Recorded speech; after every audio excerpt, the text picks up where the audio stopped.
Hey, this is David Hayter. You may know me as the screenwriter of films like X-Men, X-Men 2, and Watchmen, but you probably know me best as the voice of Solid Snake from Metal Gear Solid. And you're listening to Hawaii's #1 podcast, the Kasanova Podcast. Kept you waiting, huh?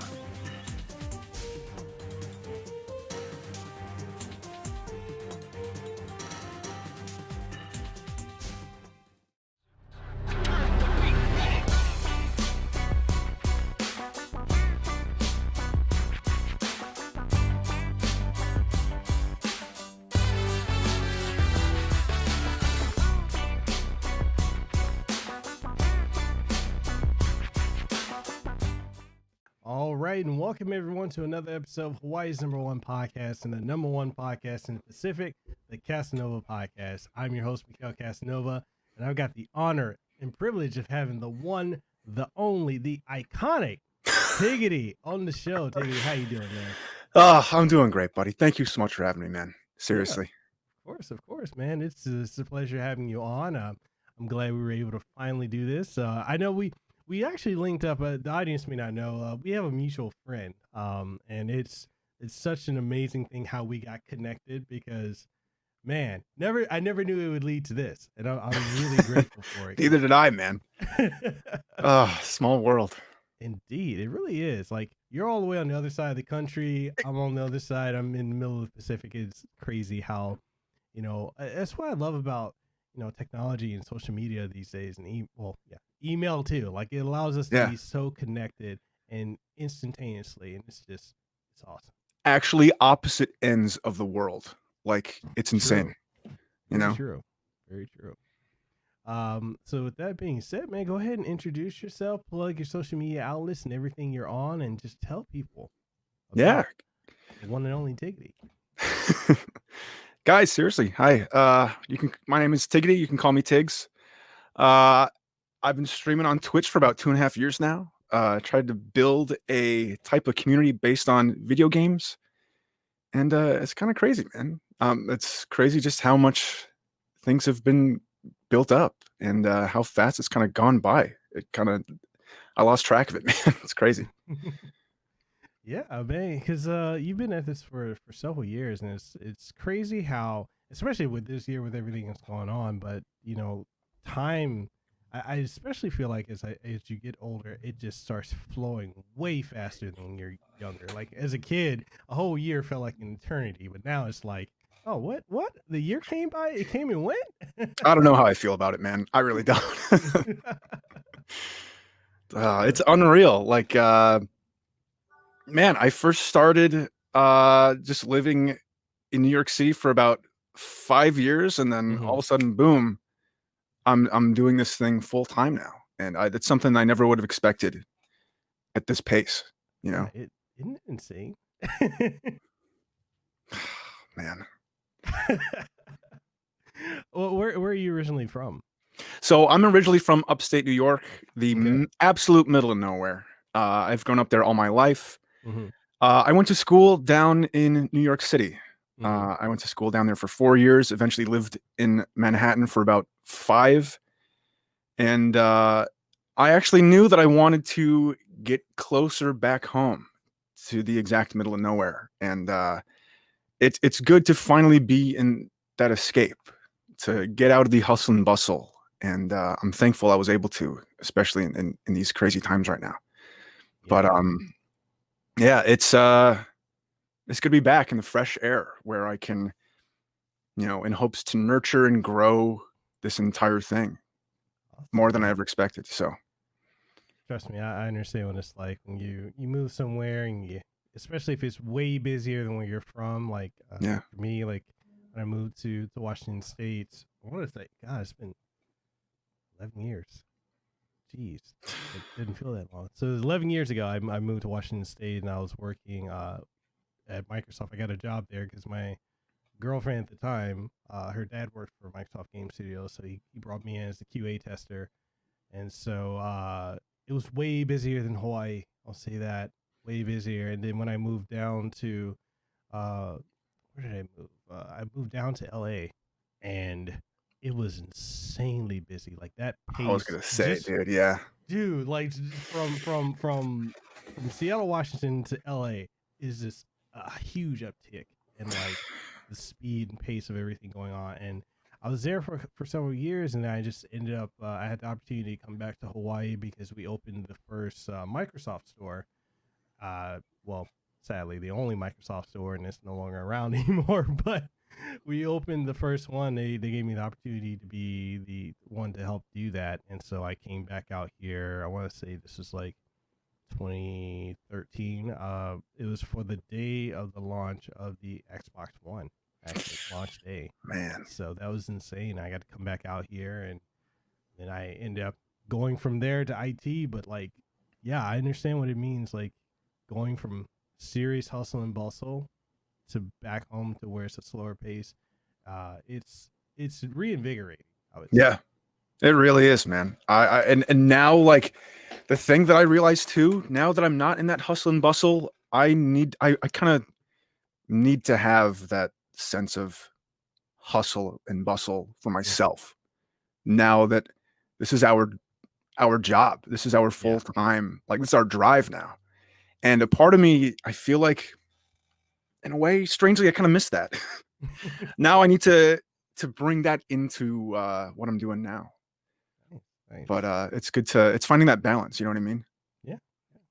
So let's talk about it, man. Let's talk about your history with gaming. What was that memory that like solidified that you were a gamer, like that you wanted to pursue gaming or you want to continue playing games? Like, what was that earliest memory you can think of? Dude, I will never forget it.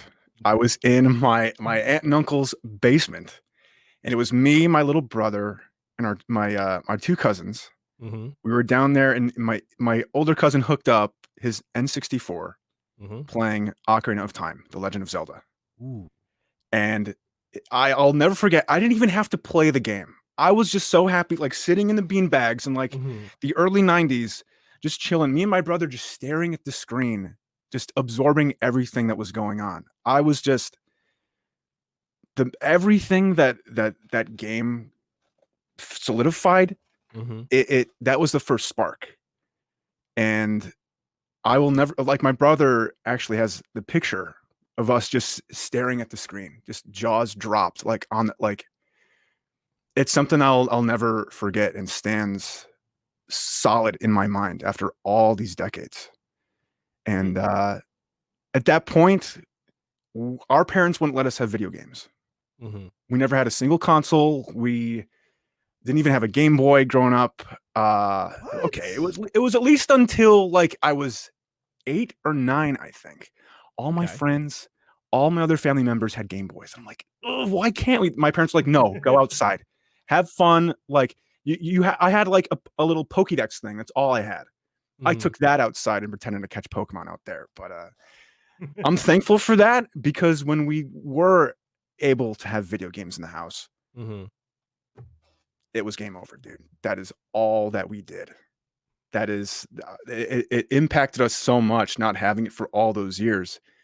And once we finally did, we just absorbed everything. That was kind of the first chapter in that. Then my brother got into collecting, which was our older cousin kind of started that too. That was the first push in that. And once we kind of solidified a Nintendo museum in my brother's room, it was just game over. Okay. And I think, you know, for maybe like the much younger audience that, you know, they're going to be watching or listening to this, that I don't think they may have maybe not a concept of what it was like, you know, for us growing up, you know, playing games in the 90s and early 2000s. It's so radically different than now. Exactly, you know, man. Gaming has become so mainstream, and back then there was kind of a taboo with gaming, especially with parents and having hesitation with gaming, which it may still be there now, but not to the same, I guess, the same extreme that it was back then. Because I remember my mom was very, very, very particular about what games I couldn't play. She's like, GoldenEye, I don't know about that. Killer Instinct, Mario, yeah, you can play that. You can play Mario There we Kart. go. You can play Ocarina of Time. Actually, my mom was kind of hesitant about getting Ocarina of Time because she was very cautious about like fantasy stuff. But I remember my brother and I, well, actually, both of my brothers, my two other brothers and I, we would pester my mom and my dad constantly just to allow us to play. Like we were like, can we have a 64? Can we have Ocarina of Time? Can we have this? And we had a whole list. And it was back in the day when you only got a new game either on your birthday or on Christmas. Exactly. When we were blessed with to finally have it in our hands. That's the only time you got games back in the day. Yeah. And it's so different from now because it's like you can just, parents get their kids games all the time. But man, the struggle was real back then, guys. It was. Seriously. And then there would be the occasional trip, like our parents would be doing chores, getting groceries and stuff. And they're like, guys, there's a Toys R Us. Can we go? And then they'd be like, all right, let's just so they can like keep it down. Okay. They got me Pokemon Silver. They got my brother Pokemon Gold. Like we were set. Occasionally, they would stop by. So those little things went a long way. It's also like when you think about it too, like the price of gaming, like now you have set prices. Like, if you get, all the consoles right now have the $59.99 brand new title. Sometimes you'll have games like $49 or $39 or $29, but like primarily games are $59 now. Back then, especially on the 64, prices wildly varied. Yeah. So like there wasn't like a set bar on the pricing. So, and I feel like our parents back then, like when they looked at buying a game for us, they're like, this is an investment. They better play this. They better do 100%. Right. Our first console was the GameCube. That's how late it was. Like we never had a 64. Actually, oh no, dude, I take that back. My aunt had an original NES. Okay. She let us have that one. That was the very first one, and looking back, I'm kind of thankful that it was the first one. Because when we got that GameCube with the Legend of Zelda collection, that was, I don't know, dude. It's stuff like that it set the foundation of what I'm doing now. That was as excited that I was back when I was a kid. I am still that excited, man. Like it's both a blessing and a curse because sometimes I get a little too like freaking out when Age of Calamity was revealed and got a little insane, but it's stuff like that, man. It helps fuel this whole thing that I've kind of started. It's just crazy just seeing how much it's changed and how much it's grown through all this. It's true. Like when you look at like, especially coming from the NES to now, that leap, and I kind of feel like, as far as like the graphical leap, from what we grew up with, even from NES to SNES to 64 to GameCube, those were like monumental leaps graphically. That like every time we hit a certain plateau of gaming, we were like, okay, this console is not gonna get better than this. It's not gonna get better, and then boom. Oh, wow, that got better. We thought, yeah. Dude, I remember with the GameCube, I remember when I got, because I remember back in the day, like when Wind Waker came out, I remember it had so much hate. It's loved now, but I remember back when it came out, people were hating the cell shading because I think it was 2001 Space World where Nintendo showed off a realistic looking Zelda. Yep. And then they turned around, they showcased like that. The Wind Waker, and people were upset about it. But I remember when my parents got it for me, I loved it. I absolutely loved it. I'm like, yo, I feel like I'm playing a cartoon.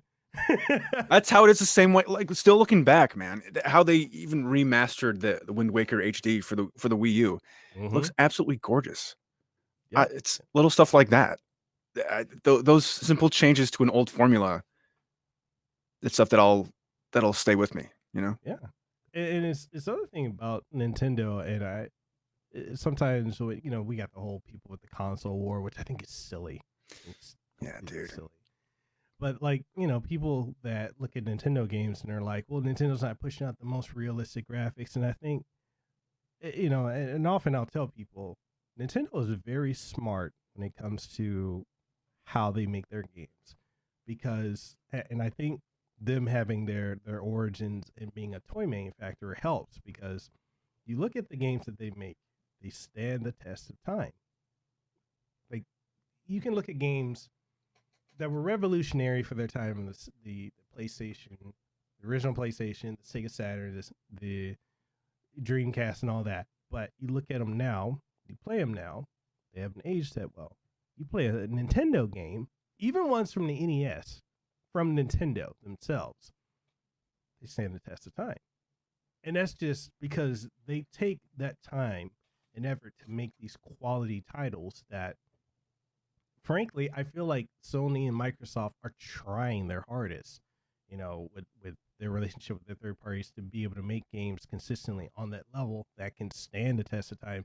We can go back and play Ocarina of Time on the 64. Yeah, it may not have aged perfectly, but it's still very playable. Compare that to something like Jumping Flash on the original PlayStation. You know? They honestly, to build off of that, they created such their own polish. Mm-hmm. It's that experience through their gameplay that really, exactly what you said, stands the test of time. And seeing how they have been building and growing their old school franchises, playing a game like Breath of the Wild, I don't think I'd ever want to stream that game the first playthrough, because I want to experience that. Yeah. I want that to just sink in and take in, absorb as much as I can with that world that they crafted. Yeah. Stuff like that, I haven't really seen from any other developer, in a way, especially like knowing that Breath of the Wild was their very first open world game right out the gate. They killed it, bro. Like, yeah. What? That just goes to show. Yeah. Like, you look at it, like when that came out, I want to say like a couple of days before that, Horizon Zero Dawn came out. Yeah, so dude. I got a review copy of Horizon Zero Dawn when it first came out, and I was enamored with it. I was like, oh, this is so amazing. I don't think there's going to be a game that can top this. And then I picked up Breath of the Wild. That pause. that game. And it brought me back to that sense of wonder and amazement. Yeah. It was like Ocarina of Time all over again for me. It was just, I didn't stream it either, because it's like, that game had my attention for months. I was hooked. I just, man. It's stuff like that I just won't forget. And looking back to exactly what you said, looking back to Ocarina of Time and how they kind of brought that sense of awe and discovery back, it's reinvigorating. Yeah.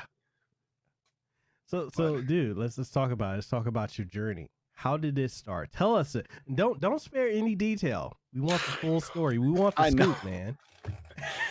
Man, I'm put on the spot, dude. I gotta get used to this, man. What? You're always dude. I've seen your streams. You have hundreds of people. Come on, you can't. Are you nervous? Oh man, it's like, so it all kind of comes down to me. The memories that I look back to as a kid. Obviously, it was me and my brother just talking about, like, we would listen to Nintendo podcasts, like older ones, like Infendo Radio Free Nintendo, and all these.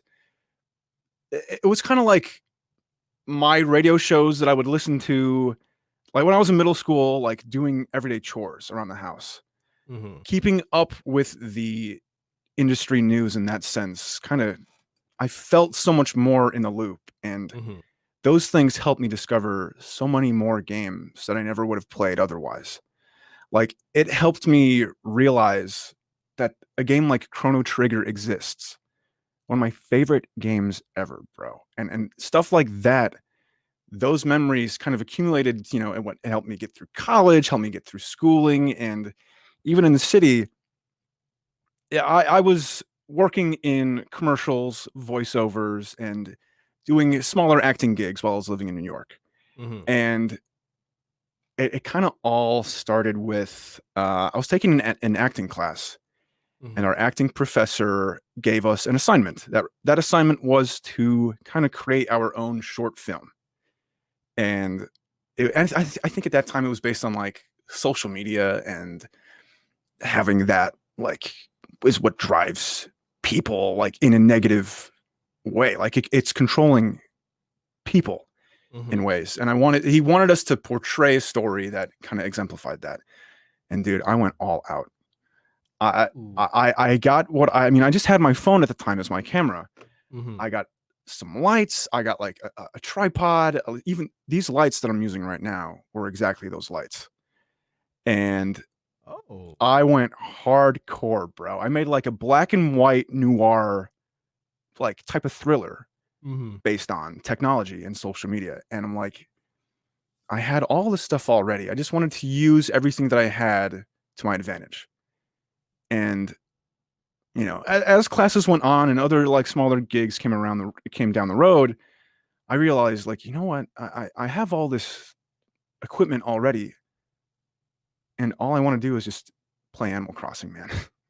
I just want to play New Leaf and just like get back into that game because it brought me so much happiness. It brought me back to, you know, those memories as a kid, and that hey, they're building these franchises for a reason.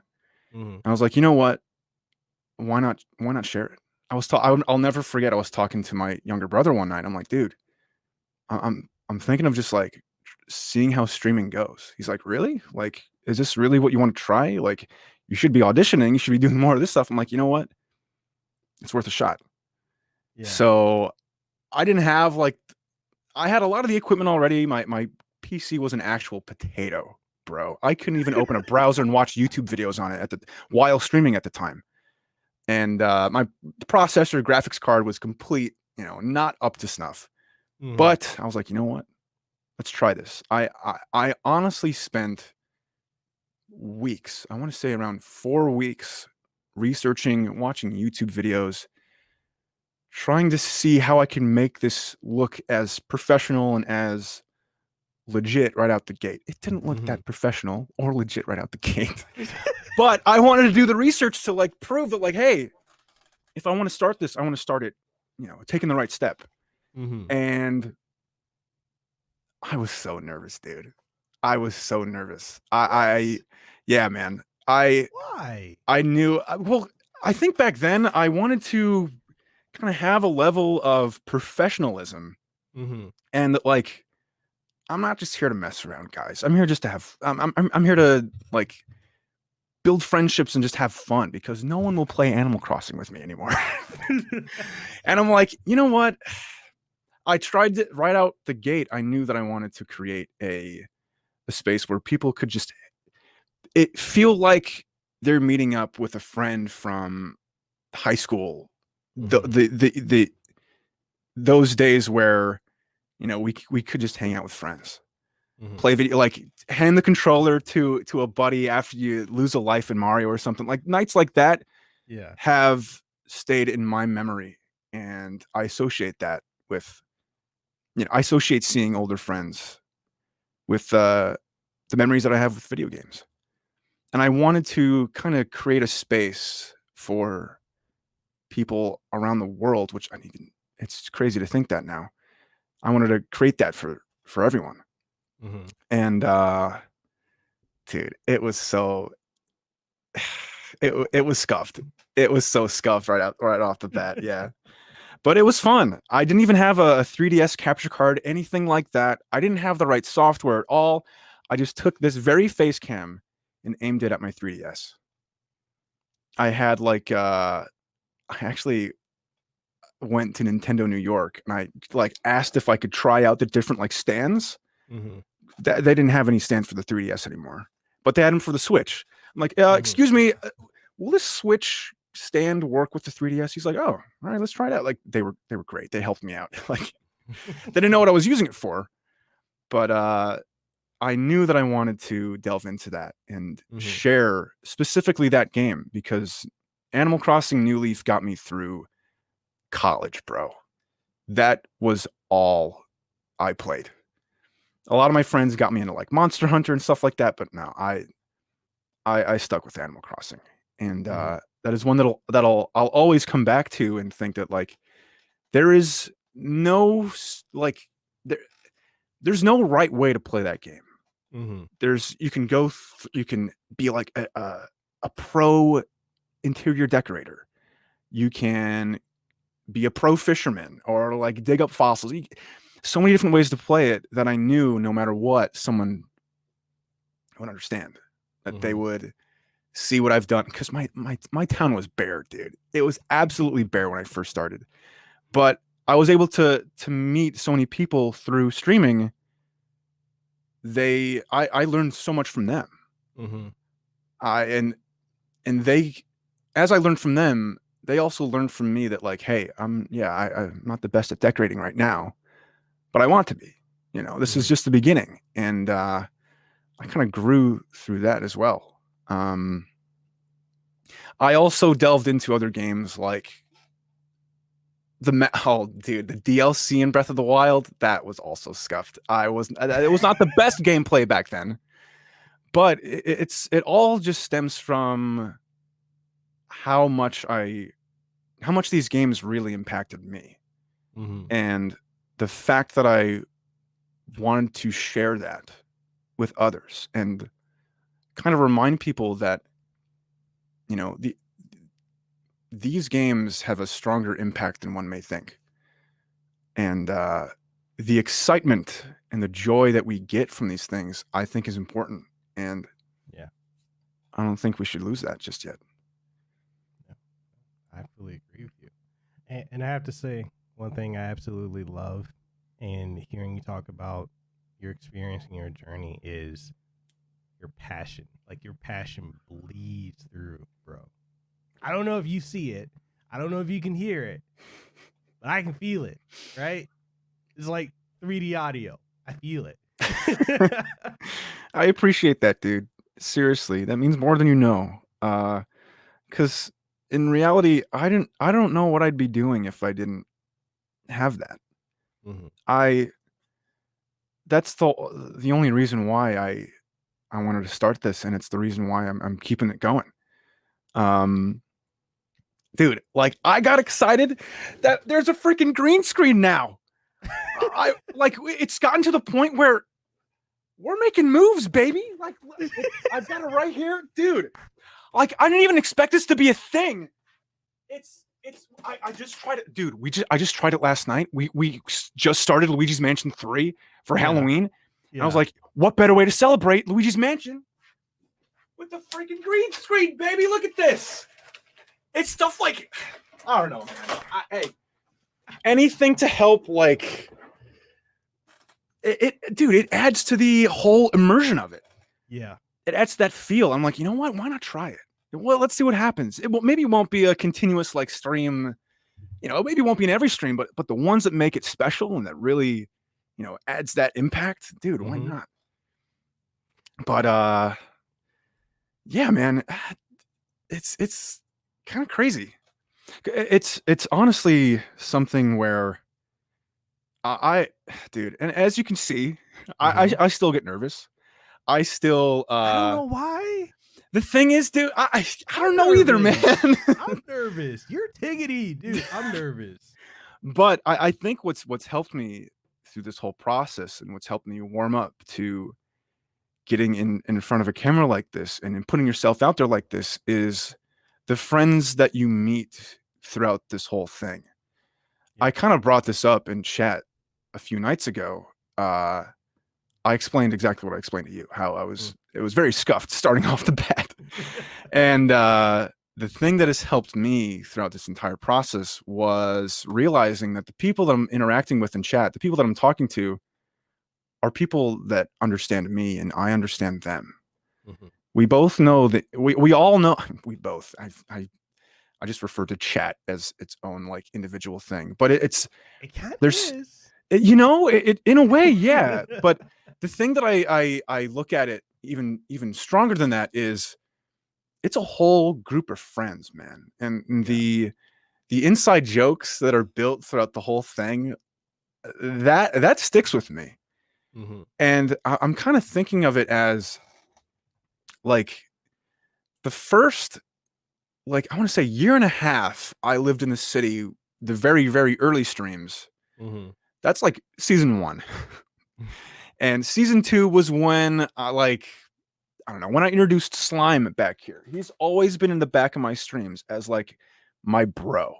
He is like my partner in crime. I look back to him as like the comedic relief. Like that may be considered season 2, and season 3 is like me. Like those memories have solidified, have been solidified in this entire community, and that is also something that I've been finding, that me just kind of, what's the best way to say it? Like being a clown, just having fun. I didn't realize how much it would impact others. And just, I'm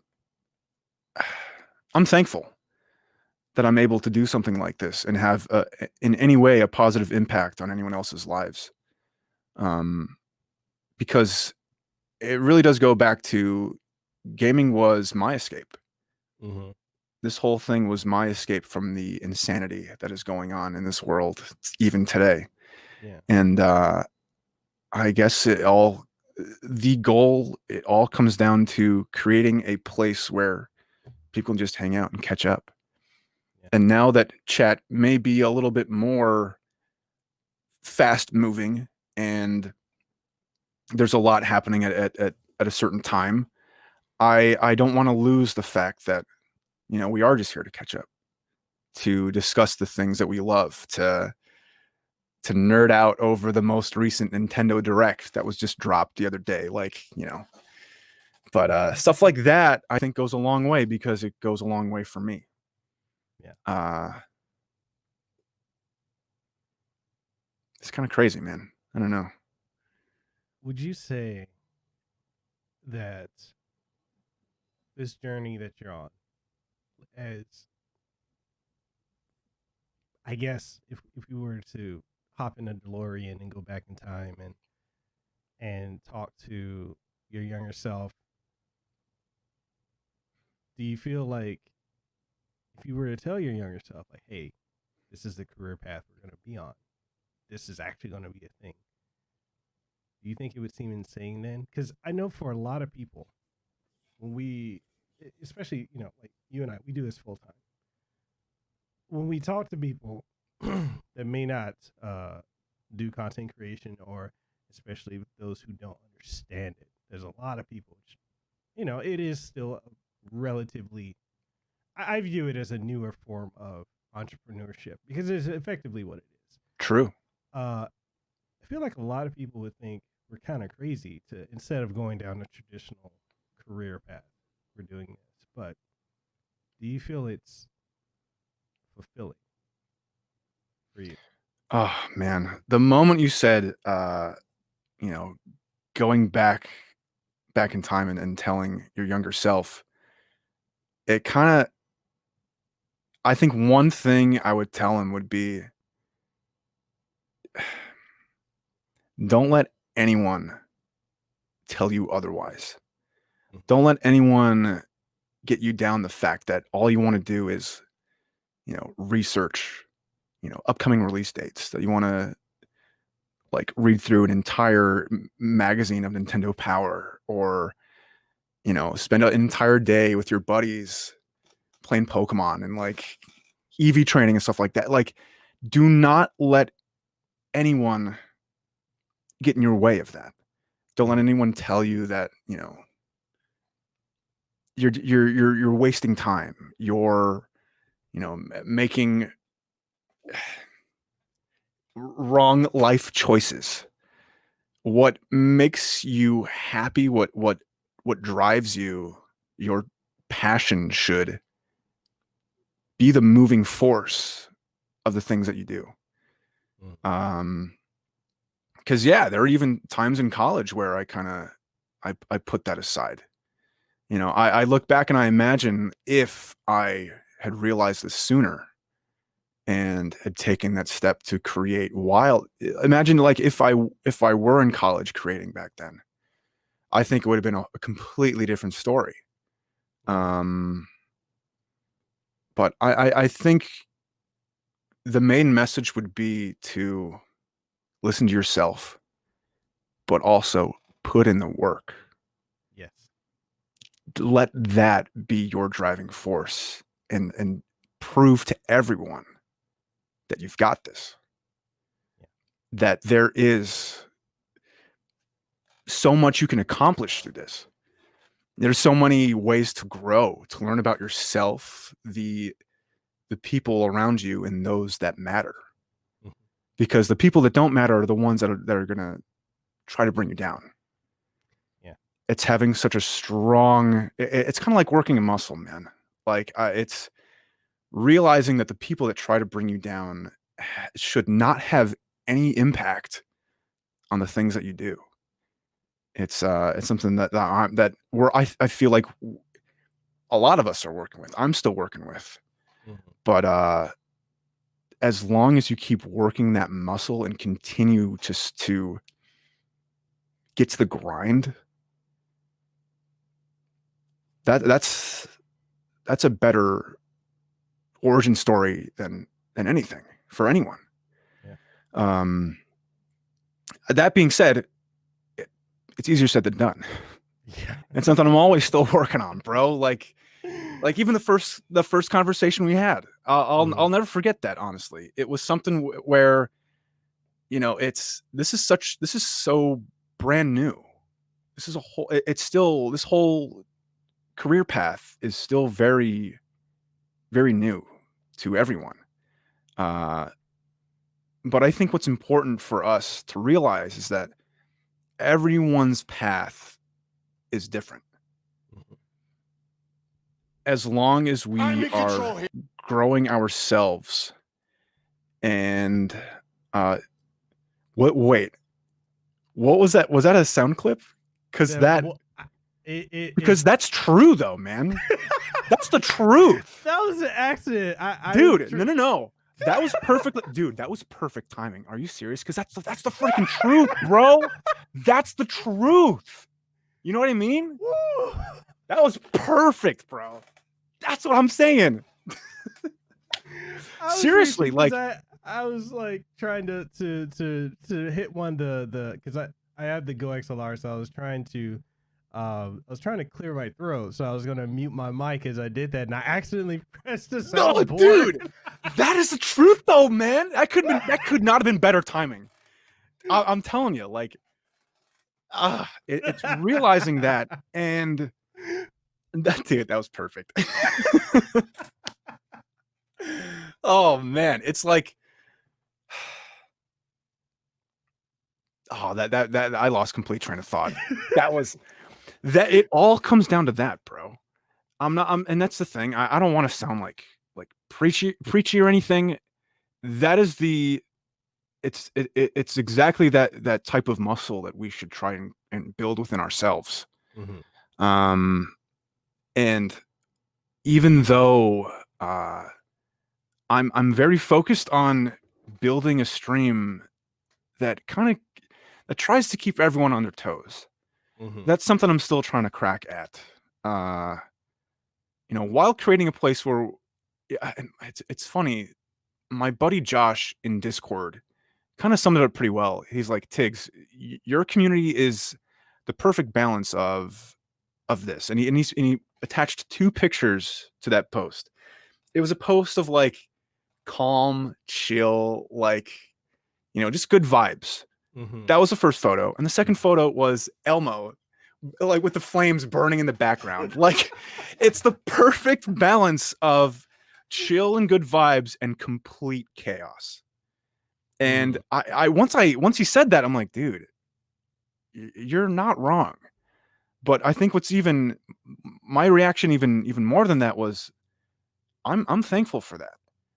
I didn't even realize that how well that kind of sums it up, because I'm thankful that I have a place where people can just vibe and just catch up like we're friends, but also feel comfortable enough to call someone out, to poke fun, to to kind of push buttons and see how each other would react, but in a healthy way.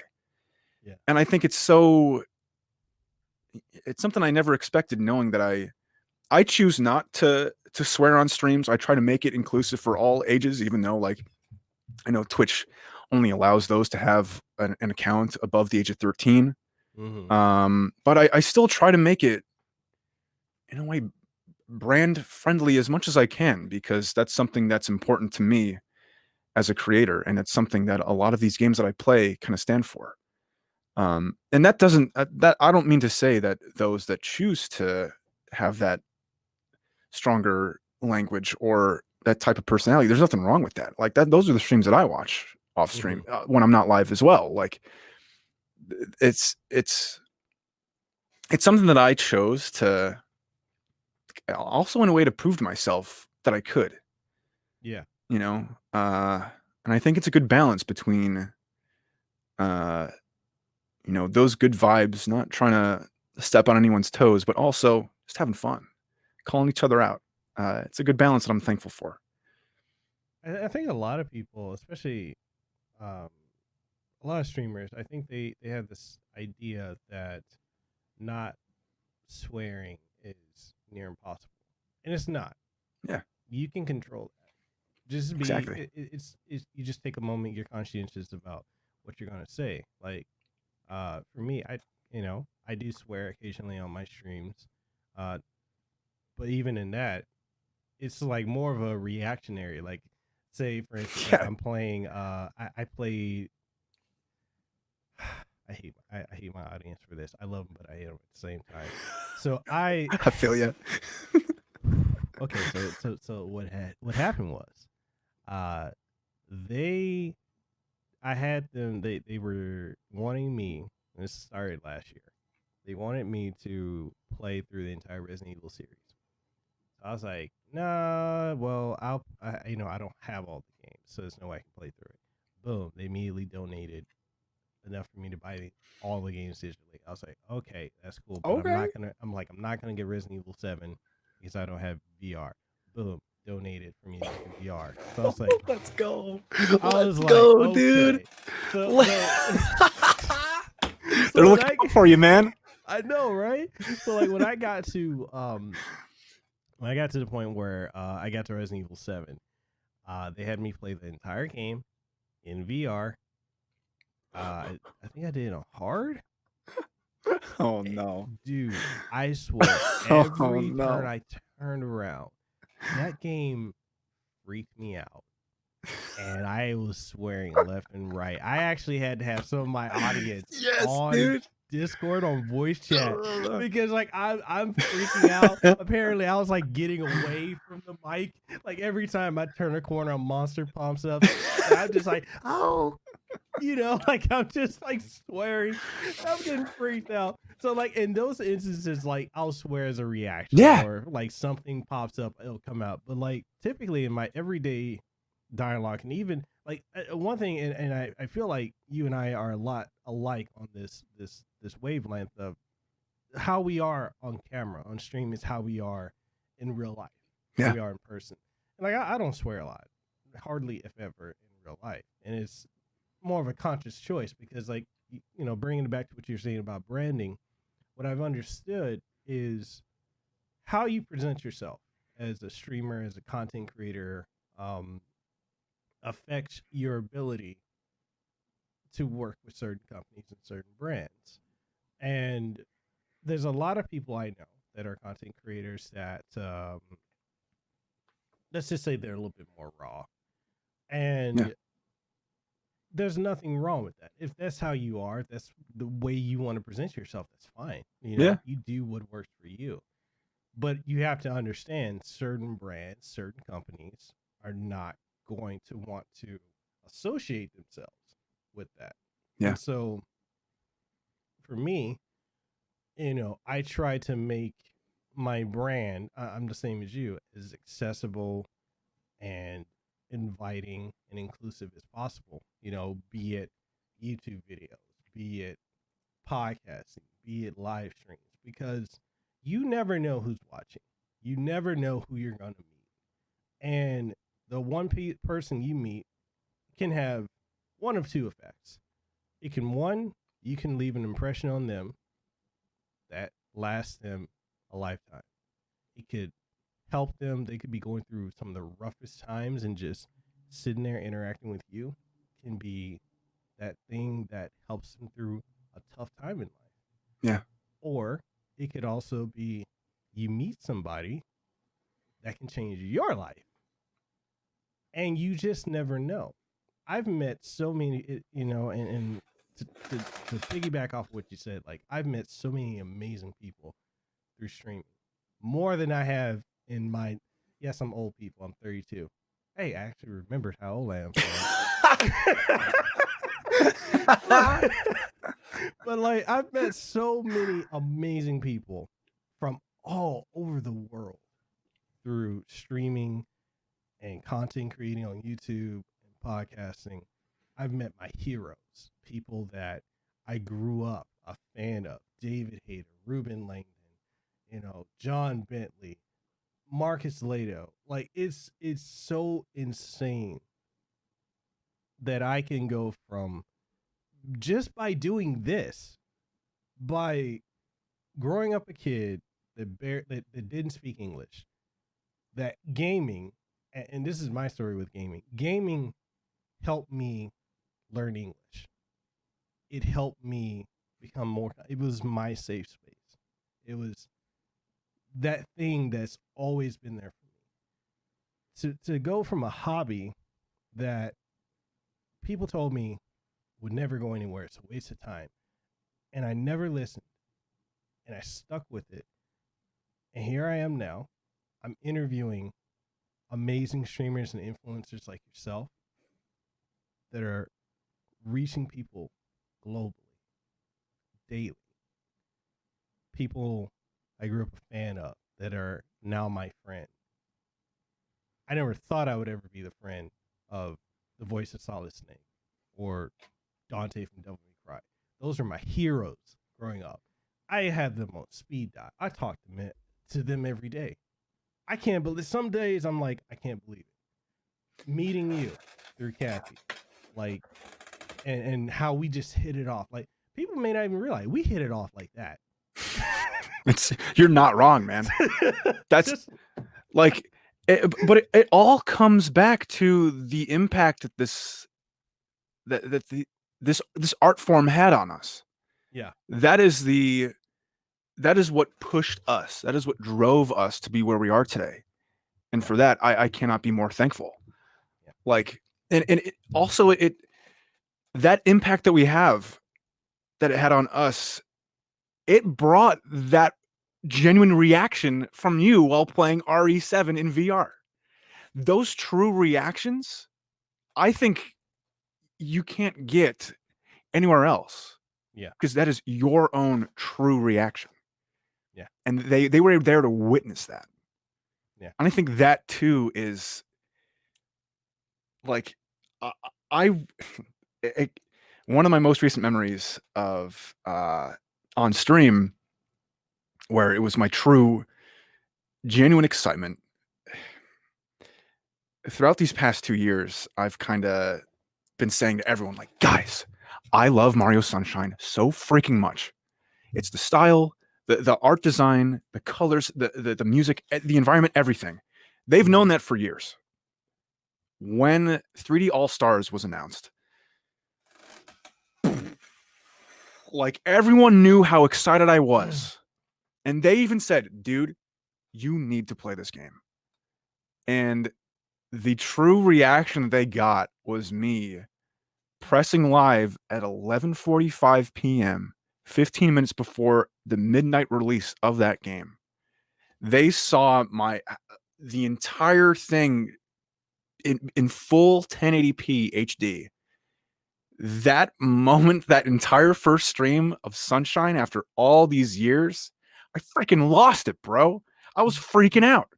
I never stream at 12 midnight, but the fact that people were there to witness that and wanted to be there to see that, I will never forget that, bro. And that helped me solidify the fact that it's so important to keep that, to nurture that, and let those things, exactly what we've been saying, let those things drive you, because it has that positive impact more than I could have ever expected, man. And for example, we started just playing Luigi's Mansion last night, and I kind of let that whole thing start. You know, it's spooky season, it's Halloween. It all came down from, I revealed that game, that I would be playing it on stream during a YouTube video. And that video was the first in an ongoing series I want to start to show pieces of the collection that my brother and I have built up for these past 2 decades. That first video was a factory sealed Luigi's Mansion action figure. It's not only, showing off my favorite character and a huge mantelpiece in our collection. It is solidifying. It's solidifying the fact that hey, this is all we did as kids. This entire collection that my brother has started and that we've helped build up together recently, that is the proof that this took over our lives. And I'm thankful I'm able to show that, and to also have that be the driving force of how I create and how I start to build a type of style in a way. And I think I still need to work on that, to nurture that, because I think what I've learned throughout this whole thing is that people want to follow a figure for the, what's a better way to put it than a vibe they give off, a type of style that they have through their content, the things that they share with the world. It kind of gives a window into their life. And I've been trying to crack, it's not really cracking a code, but it's kind of finding the formula within myself, how I can best portray that and best share that with everyone. Because ever since that call that we had, man, I know that I've tried to film more videos. I filmed at least 4 videos since then. Only one of those was actually uploaded. It reminds me that I haven't really cracked that code yet. I haven't really found how I can best put out myself. There were videos where it was awkward for me talking to a camera by myself, without chat, without anyone else there. That's something that I still need to work out. That is still that muscle that I need to work on. You know what you need to tell yourself? Huh? I'm in control. That's what I'm saying, baby. That's what I'm saying. Right? You know what? And it goes back to the most recent one that I just put up. I was like, you know what? This figure is freaking amazing. I just wanted to share it and just be like, I love this stuff, man. This is our foundation. Yeah. This is what this helped me realize that this is the stepping stone. This is the path I'll be taking. And this is where it all branches from, bro. This is my brother. I wish I'm so used to having a hotkeys on my stream where it has a close-up to the setup back here for like comedic relief. My brother gifted me that Master Sword. Dude, I had a freaking photo shoot with this thing. I was in the Temple of Time, like giving this the best, like the credit it deserved, man. The Master Sword and everything. But stuff like that is what helps me like get up each morning, press the stream button, and have fun. But with that, I also need to learn to create a type of narrative that people will want to come back and see what other stuff I'm getting myself into today, what we're all getting ourselves into today. It's an endeavor that I know I will always I will always have to grow throughout the entire process and learn more about myself and about the growing industry that we've put ourselves into. I think, well, no, scratch that. I've realized that people don't know the behind the scenes process. Like, even though there's a level of transparency with a lot of us, you and I and others that we talk about, this isn't an easy field to be in. Yeah. We're passionate about it. We love it. But the reality is, it is not easy staying in what I like to call that creative space all the time, because with streaming, with making YouTube videos, with being on social media, you have to stay creative. And it's hard to do that, especially when you're streaming for hours on end, and you've got to be attentive to the game, attentive to the chat. You got to be in the right frame of mind. And if you're not, you got to push yourself or guide yourself there.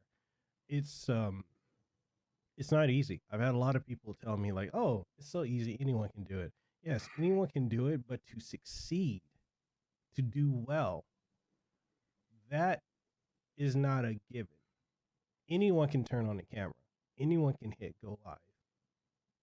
But can you bring your authentic self to the internet place? The internet talent, you know what I'm trying to say. It is, dude, it is so true. There are so many mental obstacles that we have to go through. Yeah. And, exactly what you said. People could assume like, oh, it's so easy just to get in front of a camera to talk about video games. Like, that's not always the case. Yeah. There are days where, there's so much going on, whether it's in my own head, whether it's like with stuff outside of streams, like IRL stuff. Yeah. And there are just days where, maybe I don't want to talk about a factory sealed Luigi's Mansion action figure right now. Or, delve into how to improve your Animal Crossing island. There are days where, we start to overthink. I start to overthink, man. There's so many days where I let that get the best of me. And it's so important to grow within yourself and to realize that I need to work to not be stuck in this mentality. Yeah. And to even build on what you said earlier about, other people wanting to start this whole thing and to start a career path like this, I honestly always encourage it. Mm-hmm. I think it's important to take those first steps because that's just the most difficult thing to do. But what others have to realize is that even after taking those first steps, you have to grow within yourself how you truly want to stand out from everyone else. Yeah. How are you going to make your mark in this space? What steps do you want to take to build something more than what you started with? It's different for everyone. And it is a mental, it's an obstacle course, man. It's something that I'm still going through every day. Yeah. You know what I mean? Like trying to stay consistent with YouTube, trying to add more exciting things to streams, trying to be consistent with Instagram, Twitter. people can say there's a formula. They can say like, oh, you should do these steps. You should, upload this many times a day. You should, tweet, interact and engage with others. But I think the first step before all of those is to find that reason within yourself first.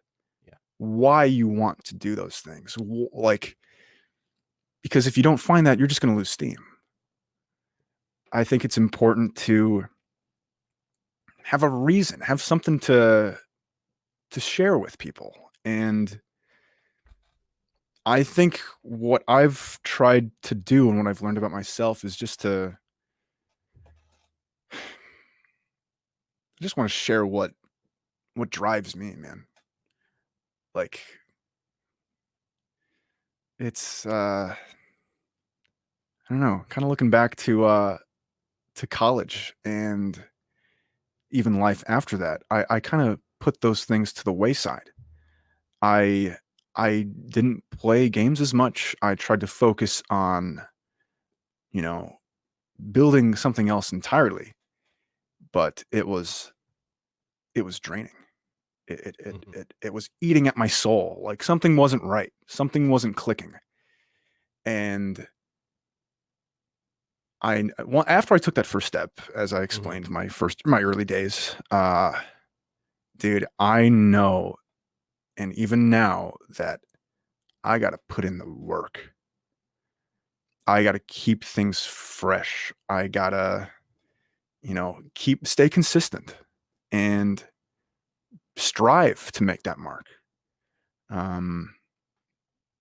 Again, it's working that muscle and trying to grow from that and better ourselves from that. It's I talked about it last night. Actually, I think I frequently talk about this to the point where I think my audience is sick of me talking about it. But the mental strain of doing this, I don't think people understand, again, the behind the scenes of what goes into doing all this equipment, the software, computer, all that, the games. Okay, yeah, that all that can be Googled to figure out how to operate all this. Yeah.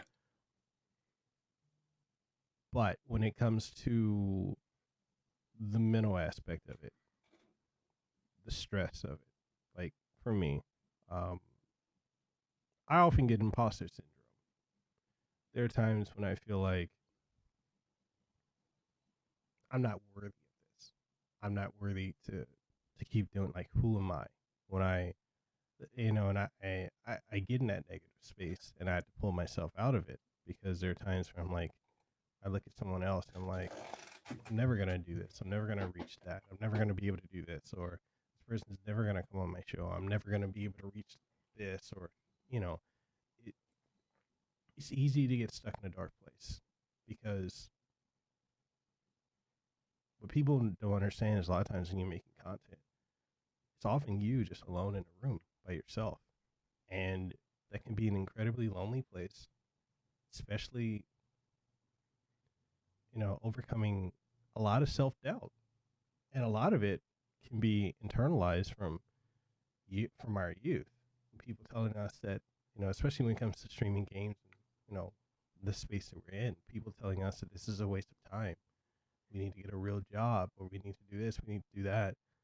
And for me, I had a good career. Like when I was in IT, I've been doing this full time for over a year and a month now. And I left a very high paying career to do this, and I was miserable for years doing IT. I was paid very well. I was able to buy this house that my wife and I have. I was able to buy everything that we needed, take care of everything, the cars, and everything. But I was so miserable. I was so unfulfilled. But this outlet helped me. And then when I decided to pursue it full time, which I'm very grateful that my wife was very supportive of me doing that. Very grateful that Kathy was one of my biggest cheerleaders in making this decision. And I went through with it. But the reality is, like, there's not been a day that goes by in this last year and a half, well, year and a month, not year and a half. Why did I say that? Year and a month that I don't have those moments where I'm like, did I make a mistake? Or that self-doubt kicks in, or the stuff that people told me about wasting my time, or even now, like people I know out here in Hawaii that have known me for years, they're like, oh, you're still playing video games? Why don't you get a real job? And this is a real job. And it's just, for me, meeting other people, meeting you, befriending you, other creators, people in the industry, it has helped me. It's kind of like the anchor that pulls me back out of that dark place of doubt. And I can only imagine for those who are doing this, that have severe depression, or because that's another hurdle to deal with, that to deal with negative naysayers. And then you have opportunists. Like I've run into situations with other creators that have taken advantage of me, in this space. And it's hard sometimes dealing with all that. And I think a thing that you mentioned that is so important, and that is something that really stood out to me, is the fact that you have those cheerleaders. You have those people that'll always have your back in this entire thing. And it is so important not to forget them. Yeah. Because they see that potential that you have. And dude, the very first podcast of yours that I watched, it was a podcast that it was a window looking in to something that I never even could have imagined. I'm not exposed to talks with gaming executives, with those that are in the industry, and have that knowledge, that inside knowledge, and bringing that to the forefront is so important, and more important than you know. You are sharing with the world the knowledge and the importance of this entire industry, what people had no idea was going down. You are sharing that. And that stands out to me. And that's something that I see, that potential, and how much more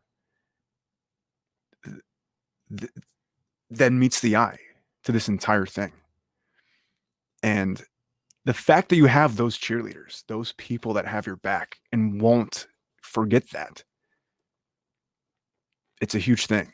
And to also let that remind you each day that, like, hey, because I have cheerleaders like that too. I feel like we all really should. We should find those people that know where we're coming from, that know our struggles, that see what we're dealing with, bro. And that's something that I need to remind myself as well, to keep striving to prove to them, like, we're in this together. We're our own separate, like, entities, but we all know the struggle. We all know how much it takes, and we've got each other's back. It's important to remind ourselves of that. And to add on to that, to add on to what you're saying, and I want to say this for anyone that's a content creator, or whether you're starting out with streaming or YouTube, or you may have been at it for a while, because I know this is an easy rabbit hole to fall into and feel like you're just never going to hit the bottom. Do not feel that your value, your worth as not just a creator, but as a human being, is just based on whatever your metric of your viewership or your sub count or your follow count. That's a slippery slope, for one. I am guilty of falling down it many times. Dude, same. I, especially, my time on YouTube, I started YouTube 5 years ago, and there are people who started the same time I did, people that started after I did, that have astronomically grown. I know people that have hit 1 million subs and more. People that are 100,000, hundreds of thousands, tens of thousands. And I look at where I'm at, and I feel that, going back to that whole imposter syndrome, I feel inadequate. And I get in a spiral, and I'm very thankful for my cheerleaders that helped me get out of that. It's like, that number doesn't measure my worth. And even on Twitch, like I'm new to Twitch. I'm 7 months in now. To me, I still feel like I'm not doing good. When I see a lot of my friends that have higher viewer counts than me. But I have to remind myself I'm still starting. I'm still new. I'm still learning. Yeah, dude. And, when I dude, and when I first started, it took me so much longer than 7 months to really get things moving. When I first started, and I knew I had this a rule for me that the numbers did not matter. I knew that as long as I enjoyed what I was doing, as long as I put out watchable, great content, that's all that mattered to me. Yeah. I didn't start to see a growth within the community until this past February. What? A whole 2 years after I've been streaming. Seriously. I've been streaming for a year and a half to my group of friends. The regulars, the friends that I could easily interact with, and that we had the same interests, and it was really the hype of New Horizons that helped push to the top of the category of that game of New Leaf. It was that hype, and once the game released, they knew I was there. They knew that I've been streaming in the New Leaf category for that year and a half. And New Leaf was such a niche game, bro. Not many people were playing it at all because it was hard to. A lot of people wanted that 3DS capture card, which was freaking highway robbery, bro. Like $1,500 for a 3DS capture card. What is this? I'm sorry. What? Yeah. So that's still, isn't it? Yeah, exactly. It makes no sense. But I knew that I didn't care. I wanted to find a way and just to play that and to prove to people that, hey, I've been here. I love this game so much, and I wanted to prove that, I wanted to prove just that. And I think that, and I'm thankful that I'm able to say that yeah, I've been streaming on this platform for 2.5 years, and that, hey, I started out with New Leaf with a scuffed setup, bro. I'm thankful that I'm able to grow from that, because I knew that was just the beginning. I knew that was just the first steps I needed to take in order to get me to where I am now. And I think what's also so important is to realize and adapt, to take a step back from what you're creating and look at it from a different perspective. Because one of the changes that I've felt within myself throughout these past 2 years was I went from a very, how do I say it? very professional, very, hey guys, we're playing New Leaf today. Hey, to a very like, guys, yeah, today I had a pretty crappy day. It was pretty rough, but let's change that. Let's just have a good time. Let's talk. Like, it's adapting and experimenting and finding things that work for you. But it really all comes back to taking that time to grow, being our own directors, and seeing what works and what doesn't, but not letting those things that don't work bring you down. It is a very, very slippery slope. Exactly what you said. There was a time where, there was a time when I was streaming one of my favorite games, Dragon Quest. We had a whole big event, bro. Like the excitement that I had for that, we had giveaways. We had, digital codes to gift to viewers that were there to help share the hype. And I'm thankful that people even showed up at all, because I think I told you this in the first call. It was, they were playing Dragon Quest XI, the demo, before it came out for the Switch. This game had been out for like a year on PlayStation and PC and stuff like that, but I didn't care. It was on Switch, bro. I needed it in my life with the full orchestra and everything.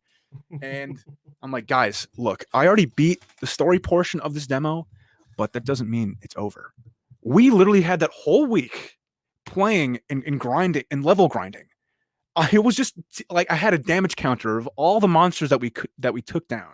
We got into the hundreds of each one of those enemies there because I couldn't go anywhere else. I was stuck. I couldn't progress. But even that level of that gameplay, I didn't want to do anything else. I loved it. And I'm thankful that people came through.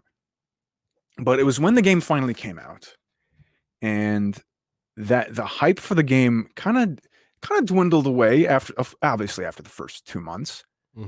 I noticed that the numbers were dropping, and I'm like, I'm aware of this. I see this, but the reality is I'm not going to let that affect me. I can't. Yeah. I can't let that get me down, because that is the worst trap to fall into. Yeah. And with that, it's important to take a step back, look at what you're creating from a different perspective, and say, what can I do to better myself? What can I do to make things more interesting, to change things up, to keep them fresh? And it is so important to remind ourselves of that and to not get down in that slope, because it's really hard to get back from. It was even during, there were even times after Animal Crossing New Horizons came out, people started to lose interest in the game. And it's finding ways to bring new life into it, to honestly share what excites you. What excited me was finding my favorite villager Coco that I've known since Wild World. Okay, my favorite is Kiki. I got that mixed up. Kiki's my favorite. Coco is my old friend, and she is the perfect villager for Halloween. I missed her so much, and I'm so glad she's finally in my town. And that is what drove me these past few months, man. And it's exactly what we've been saying, really. Finding what excites us and infuse that into what we do. But yeah, and of course the giveaways helped during Dragon Quest, but still. But even with that, it's important to have special events like that. I try to create events within my own community that remind people, hey, we're here to celebrate, to have fun, and to share these games. I even had a giveaway for the entire DQ11 game itself. And I'll never forget the person that actually won it.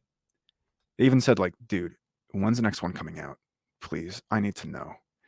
I was shocked that the amount of people that messaged me and said, like, dude, I would never have gotten into this game if it wasn't for you.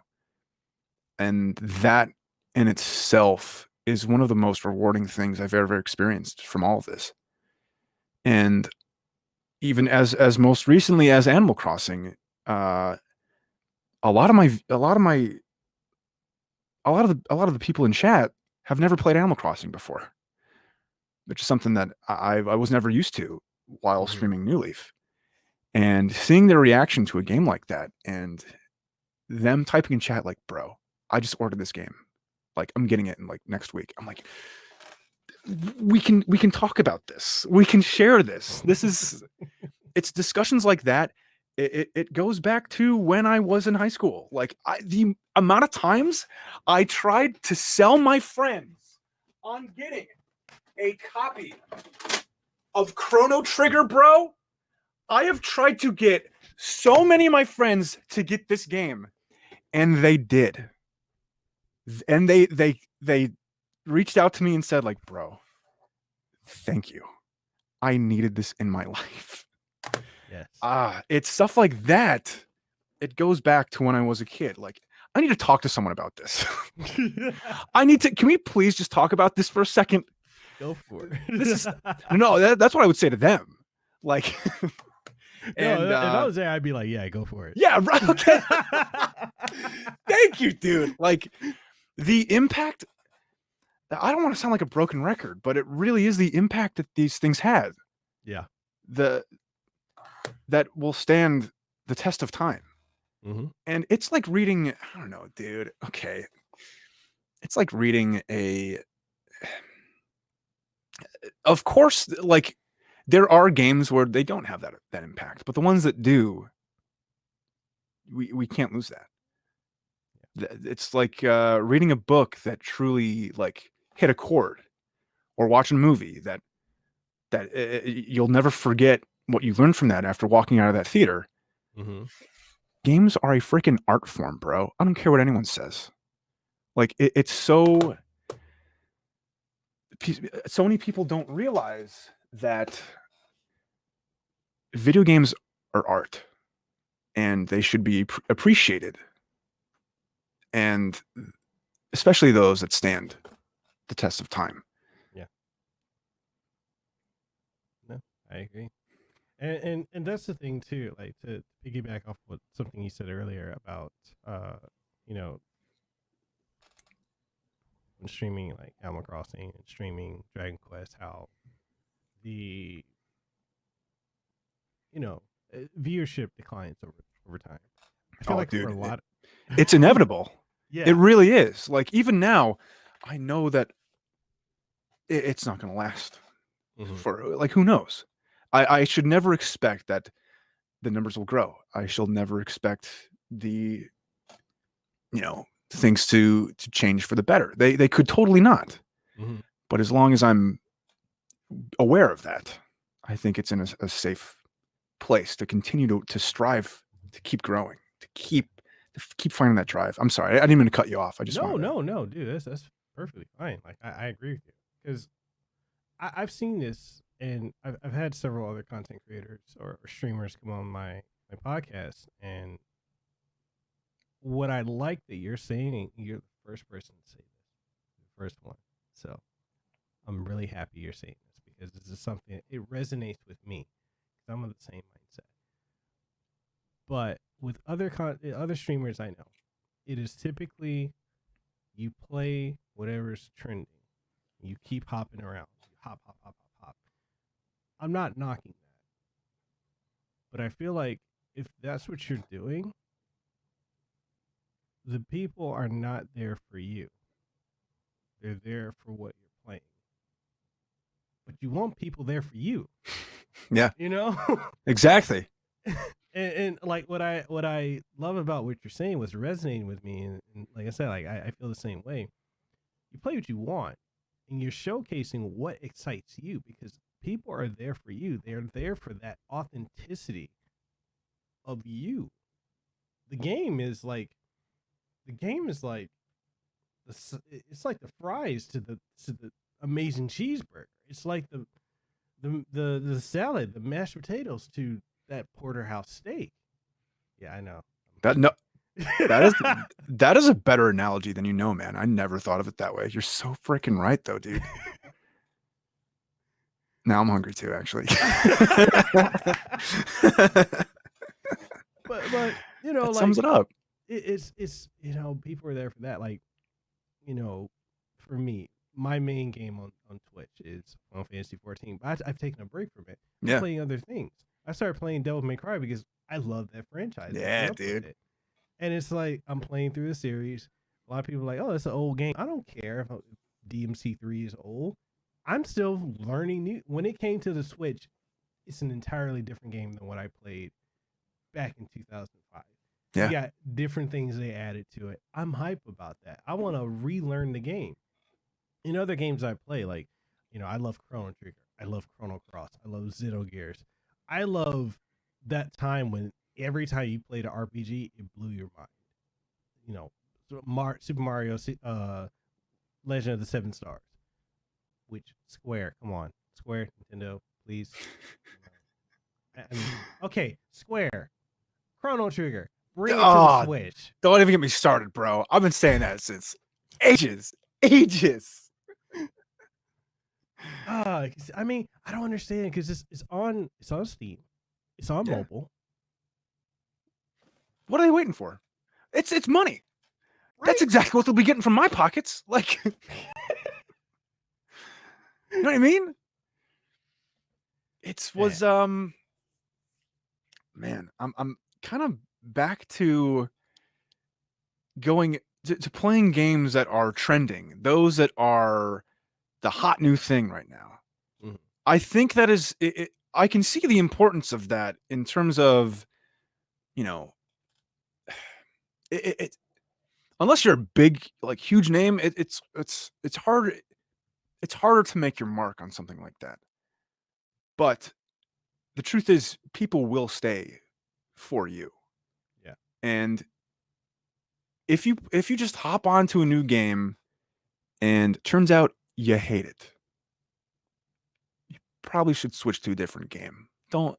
And for example, kind of what you know what? Let me backtrack for a second. Take your time. There's no rush. It's something where that I've kind of started to realize myself is to find something that you love to play, and something that I'm still trying to work within myself is to be a force for that game, and to help bring others along for that ride. Why you love playing that game and how you can improve, whether it's your gameplay or the experience of the game in general. And I'm still trying to crack that code for, Animal Crossing game. I've been streaming for 2.5 years now, and I still need to make my mark on that. I feel like I'm still trying to work at that, because if I realize it, like, oh, cool, I made my mark, that what's the point of streaming? What's the point of continuing to do it?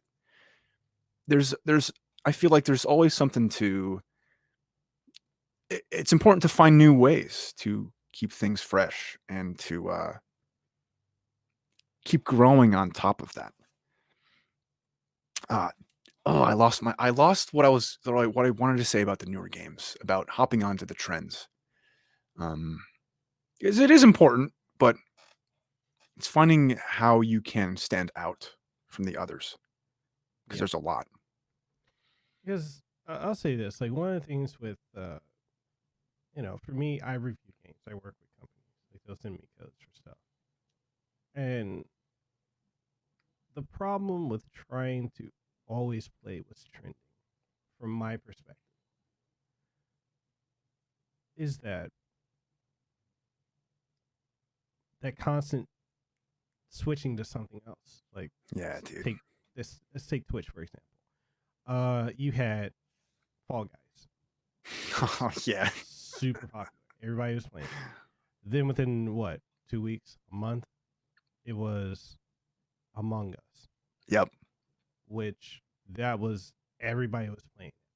And then that died off, and we had Genshin Impact. Phenomenal game. Everyone's playing. And then that's slowly teetering off. And then Among Us is again popular because we had AOC. She streamed it on which was great. It was great. It brought a lot of awareness to that game. I'm happy for the publisher. Now, I know a lot of people are like, oh, got politicized. No, that's not the point. One, from a company standpoint that made the game, that is incredible. Yep. That's gonna drive a lot of traffic to buy that game, get more people playing it, plus gets people voting, which is good. It's the constant changing. It's tiring. For me, I review games. I do 10 games or more a week I'm reviewing. Constantly shifting and readjusting what are the controls, trying to remember that. We only have a capacity of memory of things for so long, and just jumping between games, it's tiring. And it's like I give credit to the streamer Black Oni. He was saying how he primarily likes playing whatever's trending. I give him credit for that, but that's more work than I'm willing to do. I don't know how I can authentically stand out on every single new title that's coming out. I prefer to be selective than, because it's so much to balance, man. There's so much going on. Yeah. There's so much. Yeah. It's always moving so fast. It's what was that? You get it. Yeah, it's like all new developers dropping new things left and right, but it's trying to find what stands out to us and how we can again make our own mark from that, and what we can bring to the table that's different from anyone else. But it's a lot. It's a lot to deal with, and it's, some would think that it's a sprint. It's trying to keep up, but I think what's important to remember is that this is a marathon, man. Mm-hmm. This whole thing, it's a process. It's a long. It's what's the best way to put it? It's a marathon that we know that we can't. We need to find ways to not get burnt out from it. Yeah. It's goes back to finding new ways to keeping fresh content while also staying sane. And it's still something we're at least I'm working at still. Mm-hmm. But I think once I realized that, and to see all these new games coming out, to see all these new events, bro, I miss conventions so much. Dude. You have no idea. I was so thankful to fly out to E3 last year. I've gone to PAX East and PAX West last year as well. And I will never forget just the experience on being on the show floor and seeing friends that I've met on the internet in real life. Yeah. That is something that you cannot get anywhere else. Yeah. And a thing that I was so thankful to be invited to the Monster Hunter party for PAX West last year. Mm-hmm. I met one of my friends, Nicole, that I've known for a year and a half at that point. Seeing that entire interaction was it's full circle, and it goes to show that this whole thing should not be scoffed at. This whole thing should remind us that we have the potential to meet genuine people through this. Yeah. Why let this go to the wayside? Why skip out on these events? Like I'm saving up, bro.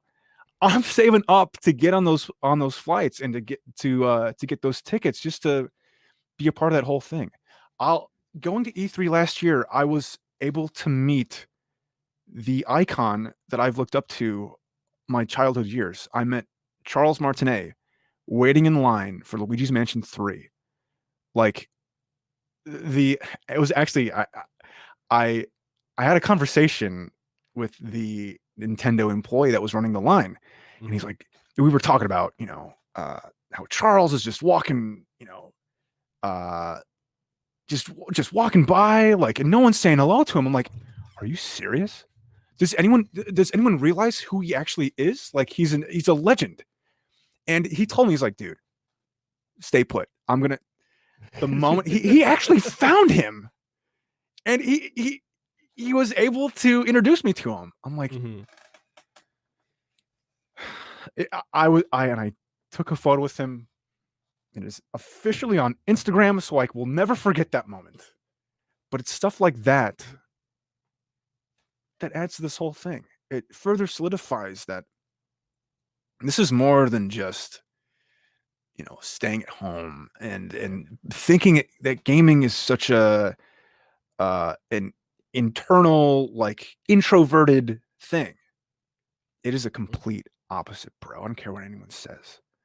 Like, using Discord, like social media, it's using the tools that we have at our disposal here and use it to the best of our abilities to create and connect. Yeah. And that is something that we shouldn't forget and we shouldn't frown upon. Of course, there can be ways it can be used in a negative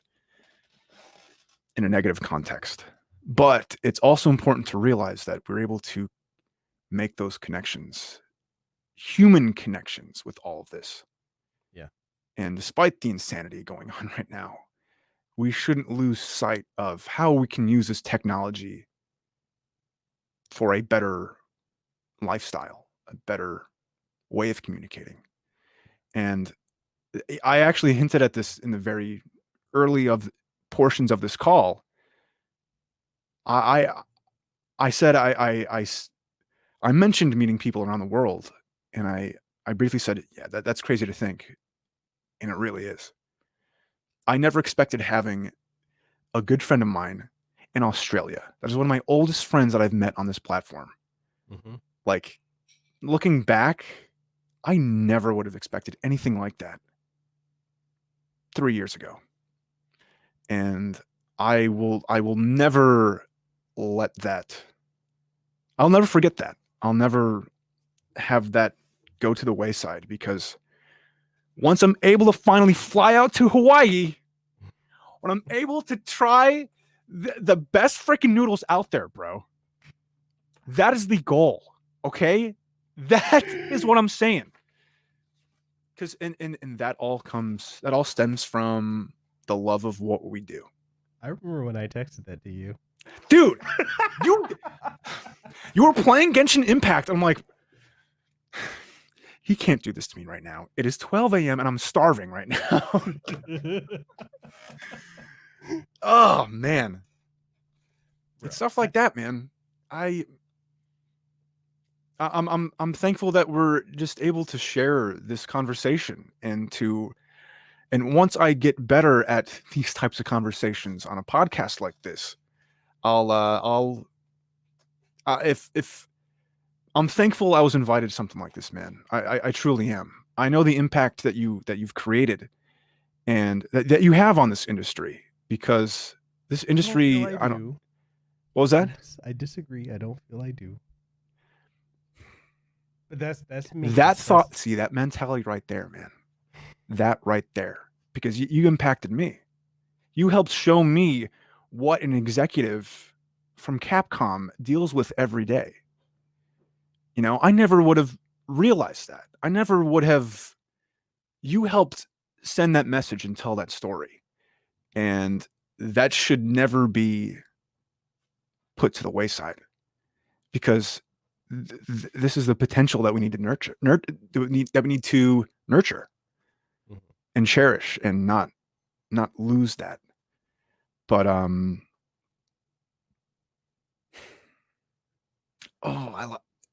thankful that we're able to have this conversation, because it's important to me, and it kind of stems from how I started this whole thing.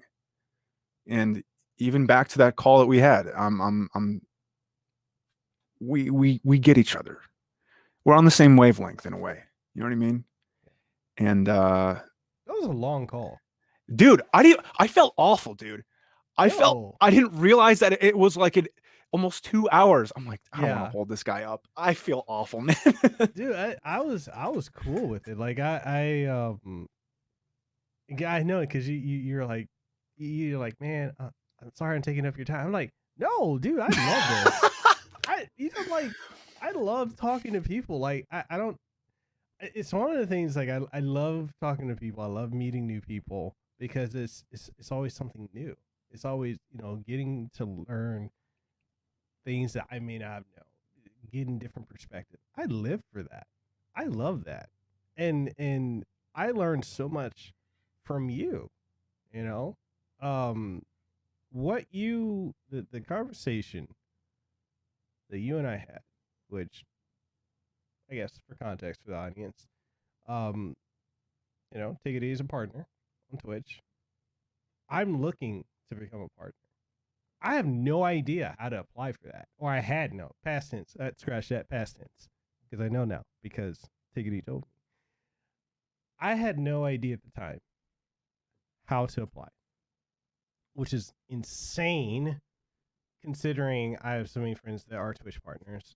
I have, people that are stream coaches and all this other stuff, who this is, again, you are the first for me thing, sir.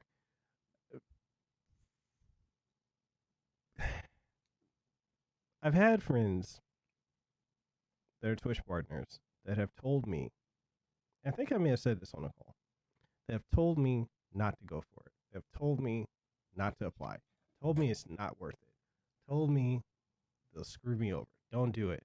And yet they stay on the platform themselves. Yes, I'm calling y'all out.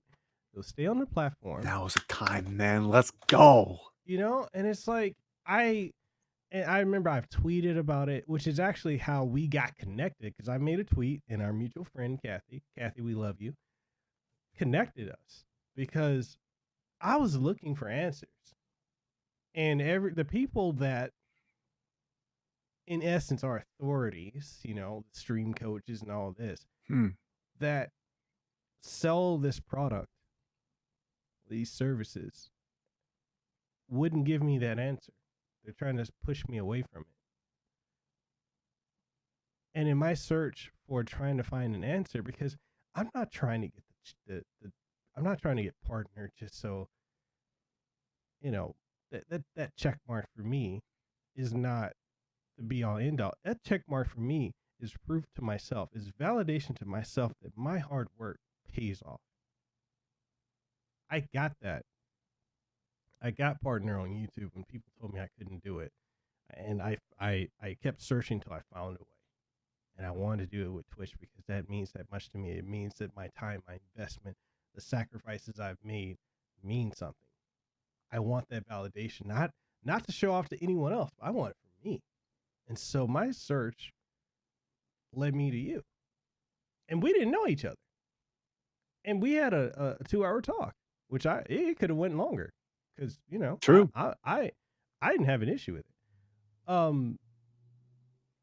We talked, and the thing that you told me made me wonder why they didn't tell me, because it made so much sense of bringing value to the platform. What makes you stand out? What are you gonna bring?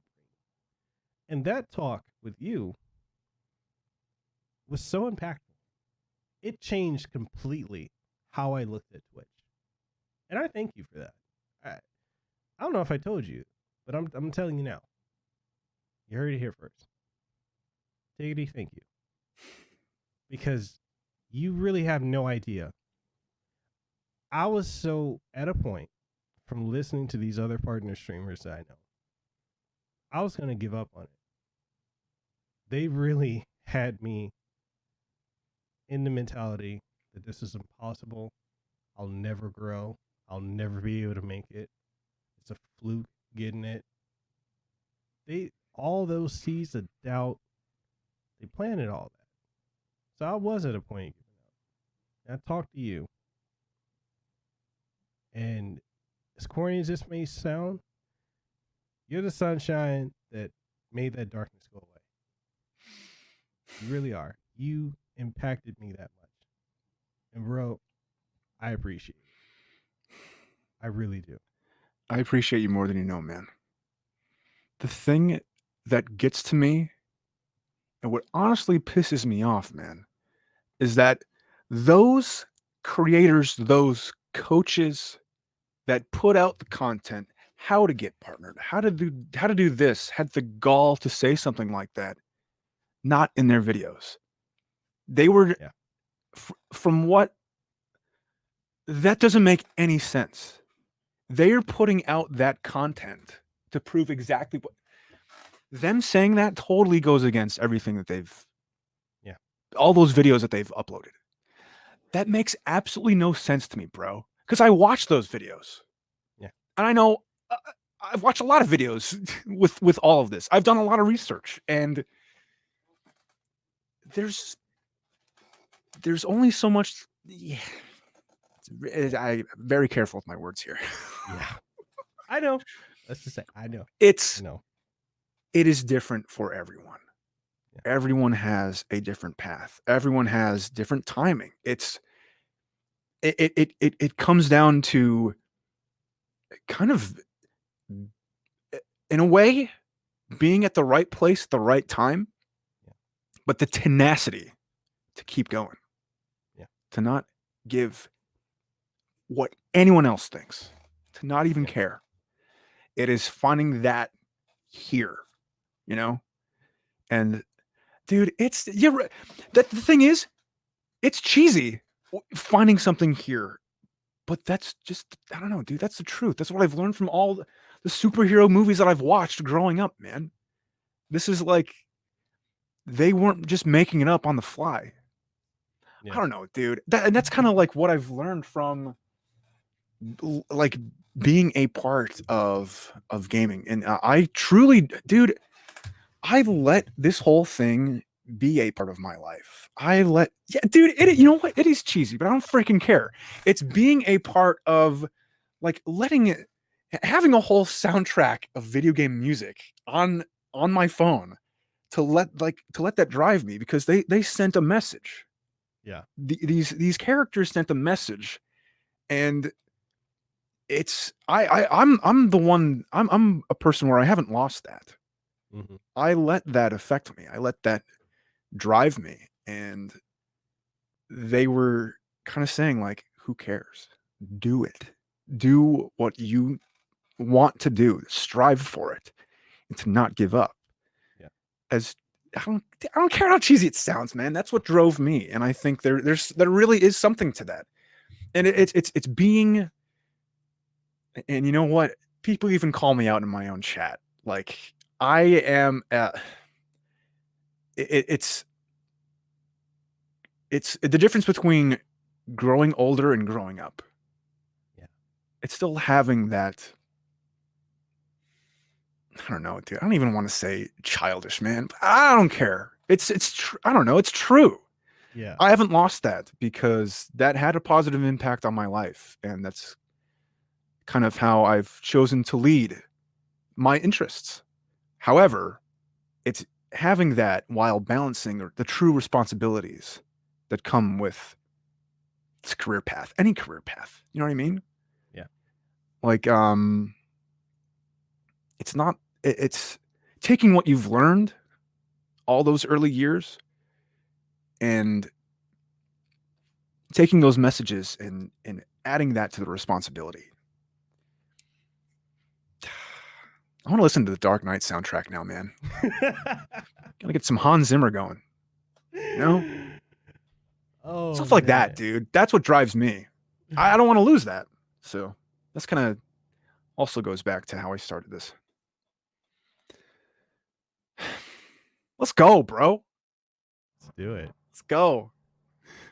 And you know, it's like I said, like this journey, and you said too, you know, meeting people, befriending people, the impact that people have to you just never know. You never know what a conversation or interaction, how that can positively impact somebody. Like, again, you positively impacted me and kept me from giving up. And I think, you know, it was fate.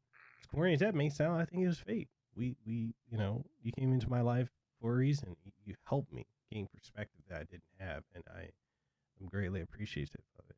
And it's interesting, like when I look at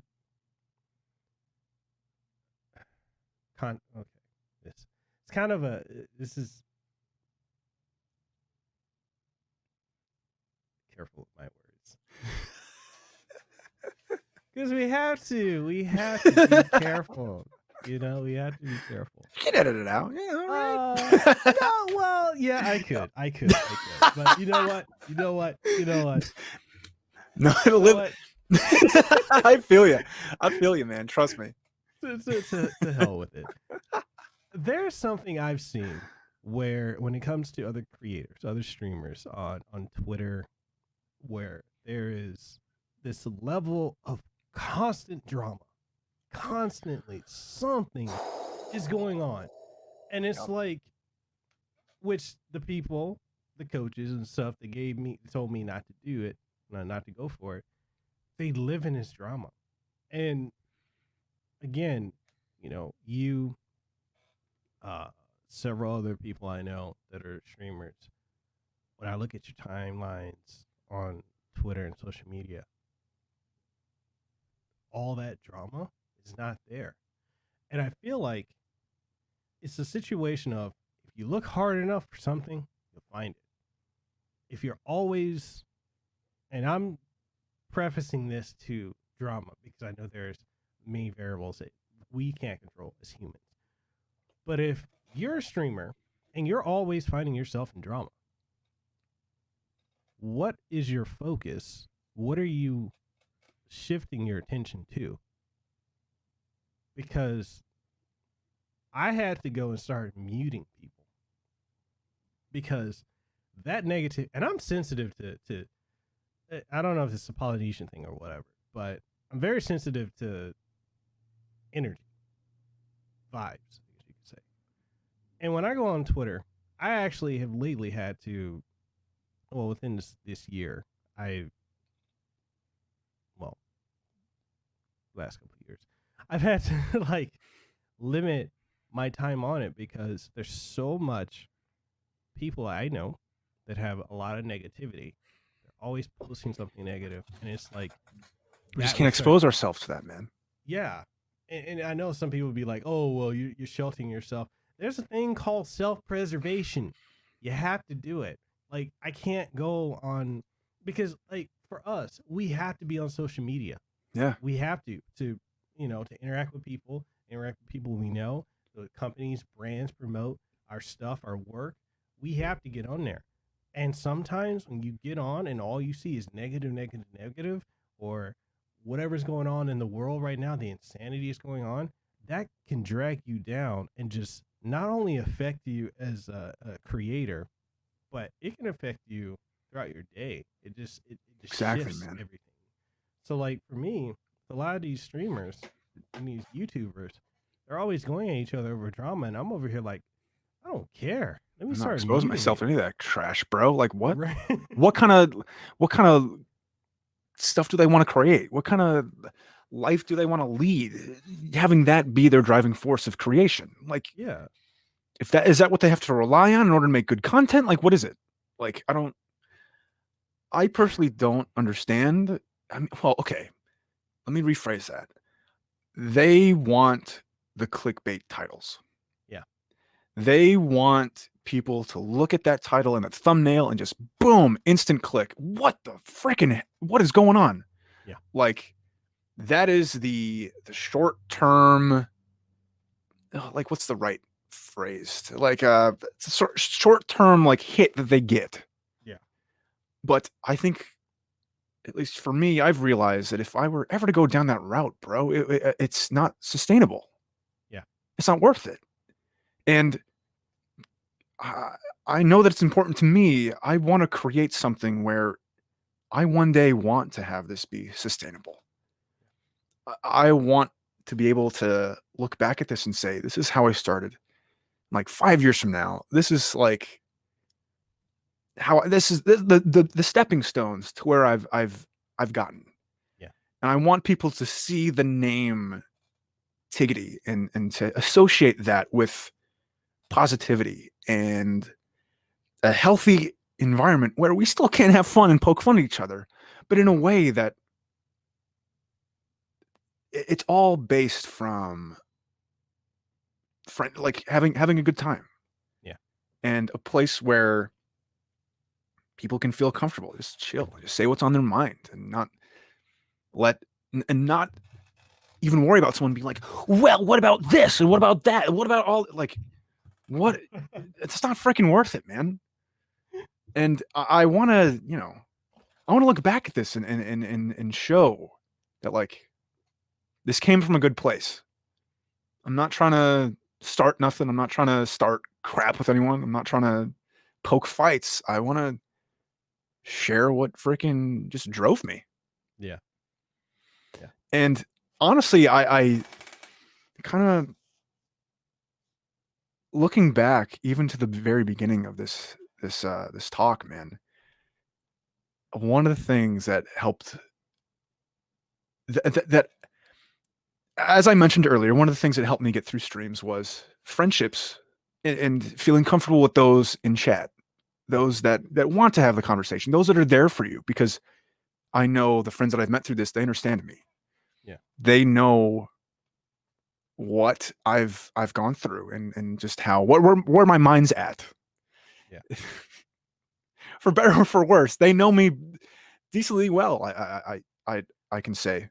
And they can tell just off the slightest thing whether you're having an off day or having a great day. Exactly, man. Yeah. It's so true. And they also know how to push my buttons. Yeah.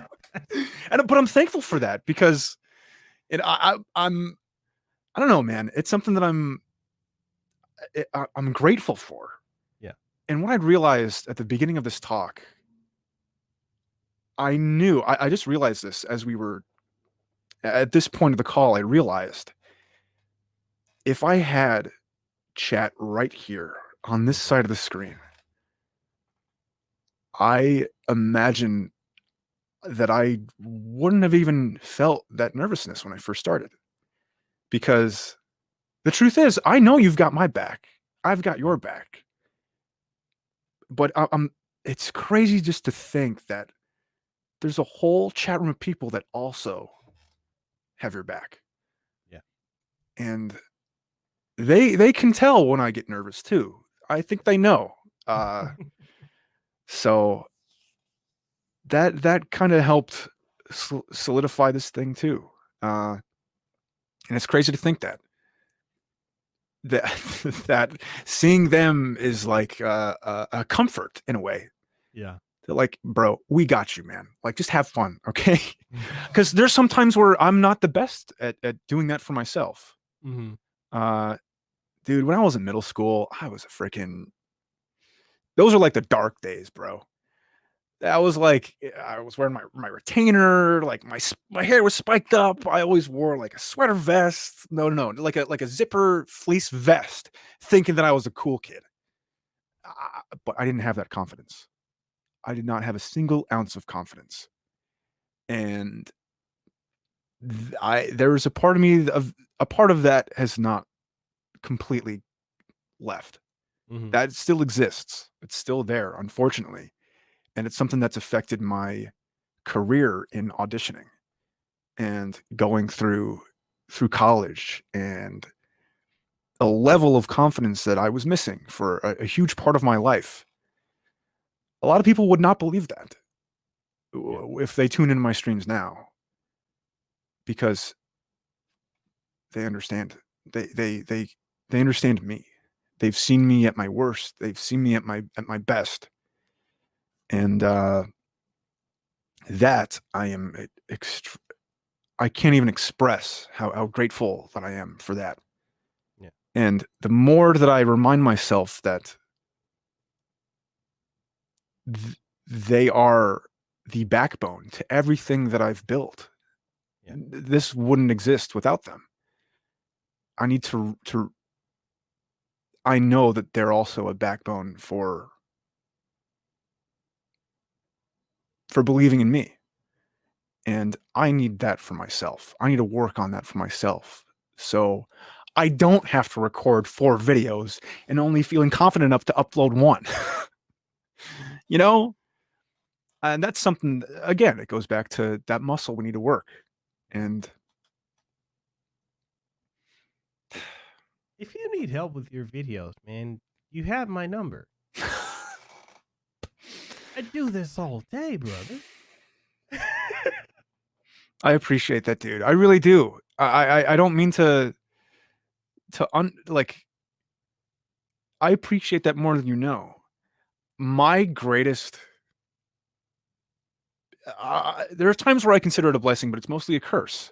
Mm-hmm. I want to prove within myself that I can do it. I understand that. But it's not always the best way to go about it. I have always been so hesitant and honestly nervous to reach out. Like even going to conventions, waiting in line and talking to the developers there. Hi, you have a really great game. It's incredible. Like they're celebrities in my eyes. They've accomplished so much, and I don't know. It's just also just geeking out and just not being able to. It gets to me more than one would expect. But it all comes down to having that confidence and working that, you know. I understand a lot more than you realize. I know. I get it. And especially since you mentioned conventions, I'm gonna say this hot take. Let's go, baby. Okay, so for anyone who thinks that watching conventions like PAX, E3 on YouTube or Twitch is just as good as being there, no. My first time going to E3 was last year. I treasure that. I was saddened that almost every convention was canceled in person. Digital events will never replace being there. Going to E3 last year, going to that showroom floor, and seeing that huge dragon from Monster Hunter. Oh, dude, that was so sick. I have the photo from that. Sorry, I had to say it. No, dude, I understand. That was hype. Right? It was a freaking monster on the show floor, bro. It was dope. Never. Stuff like that. You can't get anywhere else. Yes. They captured the essence of what they've created and brought it into this plane of existence. Yes. You can't match that. I was in Luigi's actual freaking mansion, bro. They had it on the show floor. Mm-hmm. Little stuff like that. Like, imagine us, the early years of playing these games, being exposed to something like that. And the impact, even stronger impact it would have had. Exactly. You know? Did you go did you go in 2016, I think? Or no, you said E3 last year was your first one, right? That was my first time. Okay. I never thought I would be able to go to something like that. Dude. Same. I remember looking back and watching freaking G4. Yes. And watching all those presentations, man. It was like the freaking Super Bowl. Me and my brother, it was always during the summer, like outside of school. My brother and I would have our popcorn, we'd have our snacks, and just witnessing the momentous occasions. Mm-hmm. That is like, I will never forget that. Dude, it was E3 2015? Mm-hmm. No. It was 2014 when they first revealed Breath of the Wild. Like the The Yeah, cutscene, yes, that yeah, old footage where everyone thought Link was a girl. yeah. Even though that would have been freaking great. Are you kidding? That would have been awesome. Like you could anyway. Like that was witnessing like your favorite sports team winning the Super Bowl, Stanley Cup, World Series all together. Mm-hmm. That community that this entire industry has built up. Like looking back, I actually watched like a documentary of how like this whole hype of E3 was built from the ground up. Like the flashiest, most insane reveals, all this stuff. And I'm like, I'm here for it. Yeah. You know, it impacted me. It's what hypes me up for these big reveals in streams now.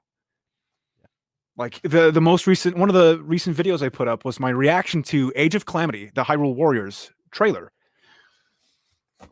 I could not sit down, man. I literally could not. You know, it comes from a place where they helped build this. They built that hype, and that's something that I cherish, and I'll take that with me, bro. It's like they had me sold on those games. I've tried to get my other friends to play them, but yeah, man. So is there anything you want to leave the audience with before we go? Oh, and before you answer that, that 2-hour call we had, people, was like this. Just two friends talking. True. It's the first call we ever had, man. It's like I've known you for years. Like what? Right? Oh man. Yeah, I'm trying to think. Like I know that looking forward, one of the things that I want to work on is to continue to reach out. Exactly what you said, man. The fact that you even offered for any words of advice for editing videos, that means more than you know. And because I'm the same way when it comes to streaming, to Twitch. What I've known for these 2.5 years, I want to help in any way that I can. And what makes me excited throughout this whole endeavor is to meet like-minded people that know what we're going through. Mm-hmm. And something that I've had co-streams with other streamers recently. Even like I remember one of my buddies out in Germany. I was actually thankful enough to meet him. Excuse me, when he visited New York City, and we played Animal Crossing as a co-stream one day. Yo, I was so nervous, man. I like now that I know, I've actually just a couple weeks ago I joined my buddy Alex's stream while he was playing Among Us, and I know that I'm excited to get to know other creators on this platform and to work together with the like-minded. Let me rephrase that. I'm excited to even be a bigger part of this community by reaching out and meeting like-minded people that know that struggle and that want to make friends throughout this. Because when I first started, I was very hesitant to have other co-streams with other creators because I still needed to figure out where I wanted to take my own. And I think now that I have a more solid foundation and I know where I want to take it, I feel a lot more comfortable and confident to have more co-streams and work with other creators and just have fun. You know, because that's the point, man. In my book, at least. But I'm excited to work more on that and to feel confident to reach out and to, you know, ask for help and reassure to others that they are able to ask for help too. I want to help out in any way that I can. And you know, that's the and this is as a friend, that aspect of you, that authenticity, that desire to help is what sets you apart from 99% of the other creators on this platform, on YouTube, on Twitter, because that's rare. That's really rare. There's a lot of people that do this that are just in it for themselves. And that selflessness that you have, I love it. That goes a long way. And that's authentically you. That's not just a persona. Because a lot of people put on a persona. And I'm going to be honest. This is another hot take. I'm known for it. I piss people off. Love it, baby. That's Let's what go. I do. But you have no idea in the other way that you've impacted me. Because I've gotten to a point when it comes to dealing with other creators on these platforms. There's so many that I looked up to, so many that I got to know. And that's the part is when I got to know them, when the mask comes off, the makeup comes off, and the real person is showing. I've gotten so jaded because there's so many, I want to say fake. The hell with it, fake. So many fake people that really they can't say in their audiences, that don't appreciate them, that use other creators for their own benefit. And I've been burned so many times to like, I have this mentality in my head, and guys, I'm going to swear, and it is what it is. I've had this mentality in my head when I meet people and I get that wall comes up, because it's like that thought comes, how long until you fuck me over? And I hate that. But like so many creators I've met have been like that. You are one of the very few. And when I say few, I'm saying 2 creators that I know that I don't have that feeling with. You are one of 2 that I know that are authentically a genuine person. That is so fucking rare on this platform. And I appreciate and love you for it, brother. Thank you. Thank you. I mean that.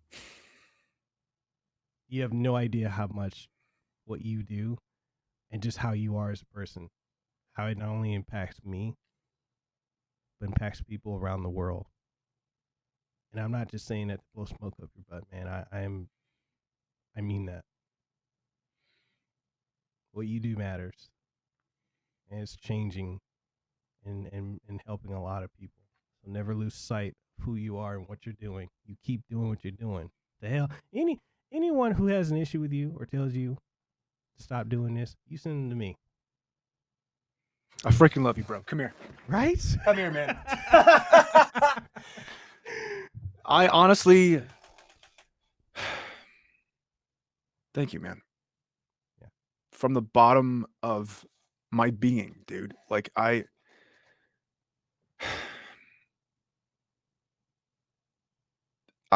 know what it's like to deal with those that put on a facade, that want to get to know people just to get themselves in front of them and say, "Hey, hi, welcome. Let's work together. Let's." Yeah. I've seen that. Can I get this connection? Yeah. Dude, that was happening to me even when I just started. My first really 2 to 3 weeks, people that I felt that I could trust, literally like the first 2 weeks of me streaming ever, people that I thought I could trust completely went behind my back, and no, not even behind my back, in my own chat, and said things that was completely against everything that I built for those 2 weeks, granted. But the level of discouragement that I've gotten that early on in dealing with people that I thought were seeing where I was coming from, completely throw all of that away and showed that they are not the person that I thought they would be, that I thought they were. Yeah. And looking back, I am honestly thankful that I went through something like that at that stage. Excuse me. And it's okay, folks. He's thinking about that bowl of noodles that I showed him. I'm hungry. You're not wrong, though, man. You're not wrong. It's really just being exposed to that right out the gate. And a lot of the early friends that I've met in chat know. There are times where people come and go, and there are times where I see the underlying, what people really see from this, what people really want to be a part of, and how they want to go about presenting themselves, whether it's in chat, in Discord, or in DMs. Yeah. Because I've met a lot of people that are not how they are and how they perceive themselves to be in chat. And it is extremely discouraging. But the truth is, bro, none of those people freaking matter. Because when they see you growing, they're going to want to try and bring you down. They're going to want to start that drama. They're going to want to say things that'll just get to you. They're going to want to see that they want to show you that they've unfollowed you on different platforms, that they left your server, that they did all this and that. The pettiness is real. Bro, you have no idea. No idea, man. It is. I can see. I'm thankful that it happened that early on. I could see right through all of that. Yeah. I feel like I can just cut right through it, bro. And hey, people can think what they want to think about me. I don't give a flying F, bro. It's not worth it. There is no point wasting mental energy on something like that. The best that we can do is just better ourselves.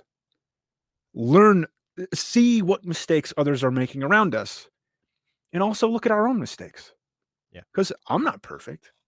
No one's perfect. But as long as we're growing from that and ignoring all the negativity that people are forcing upon us, that's the whole point, man. But thank you. Thank you for those words and for wanting to listen to the words that I have to say. It's this is a type of conversation that I have had on streams, but I guess I've just been too focused on keeping people engaged in a way that we're just here to chill and play Animal Crossing. But I think it's also important to be transparent, to be honest. It's a job. Yeah. It's a daily job. Like, people need to understand, you are a streamer, a content creator, a YouTuber. Well, okay, it's a content creator because we're creating content that's consumed daily. You wear many hats. You are a producer, it's true, scenario writer, on-screen personality, voiceover. You are the creative director.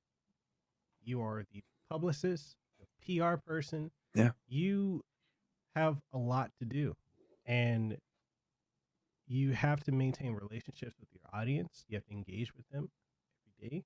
You have to make sure you're engaging on your streams. You have to make sure you're promoting your content. You're interacting with people on social media. It is a full-time job that is tiring. There is no off switch for us. Yeah. There is none. And I think people, if you're looking to get into what we're doing, you have to do the work. And it's not going to be immediate success. Sometimes you may have that person that has that luck of the draw that they just hit something and blows up. But to sustain it, to grow it, to nourish it, you have to do the work. You have to constantly push yourself to better yourself. Learn every day. Just because we're not in school anymore, that does not mean, or you may be in school. Yeah. But that's not the only place you're learning. We're learning video editing, Photoshop, how to be, to make the right tweet, the algorithms. That's a long-term game, bro. That's going to solidify. Yeah. Yeah. So that's the real grind, man. And yeah, that's what that is. And it's finding things. Oh, I'm sorry, I didn't mean to cut you off. No, go ahead. I wanted to say that it's realizing that it is a long-term grind and surrounding yourself with things that motivate you, that push you moving forward, that help fuel that fire to do it, man. I know that freaking sounds cheesy, but it is true. Like, I made a whole playlist of video game music, like remixes, that are freaking jams. A little playlist like that, something as simple as that, gets me ready for streams every freaking time. And that's what I need to use for helping create videos while editing or filming or, posting something on any platform, dude. Surround yourself with things that inspire and drive you. Yeah. I didn't ask the most important question. Where did the name Tigidy come from? Oh, dude. That's the last question I had because I realized that should have been the first question. Man. Oh, you know what? We got 2.5 hours into this, and I'm like, well, damn, I didn't ask the most important question. I'm not doing my job. Tigidy, it all goes back to Smash 4, Super Smash Brothers 4 for the Wii U. Okay. That was my username. That was the name that I had when I first boot up that game. I was actually picking up my brother with me and my buddies from college, and I was driving. My buddy Eric was in the passenger seat, and we're all freaking clowns. These guys, look, it's Tiggy Fridays, and I go off and say, guys, look, I'm so over it. I just want to get my brother in the car and just go back home so we can play Smash Bros. I say, guys, look, it's Tigidy Friday, and just like complete go on this whole improv thing, just random words, and all my buddies in the backseat are like, bro, what did you just say? And so it's just the most ridiculous, like random things just popped in my head. I'm like, you know what? That's my username for tonight. Okay, I'm Tigidy tonight, guys. That's the Smash Bros username right now. It just stuck. The memories from Friends. That's where this name came from. And I think that was the night of the 99 stock tournament. We had like 6 players in Smash. We each had 99 lives. And guess who won? You. Guess who freaking won, baby? Tigidy, baby, let's go. Yeah, I think that was the night where I actually created that name. Yeah, now that I think about it. Wow. Okay. It's crazy, dude. Crazy. Hey, now you know the lore behind the name. So I lied. I actually have one final question for you. All right, I'm ready. Hey, more the merrier. You ready? Okay. Yep. Did you have fun? Dude, this was rejuvenating, refreshing, and an absolute freaking blast, bro. Are you kidding? Thank you so much for having me, man. I'm thankful for this, and thank you for inviting me. It was an honor having you on, man. It's we need to do this again. I agree, man. You need to come out here so I can give you that cup of noodles. You have a place to stay, dude. I have a house. You have a place to stay. Right.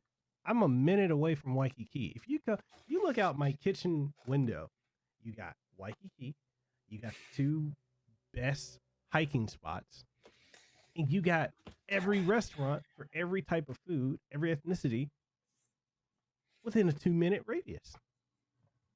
See, you're trying to sell this on me, and yes. I don't think you realize how well it's working. Okay, let's just wait.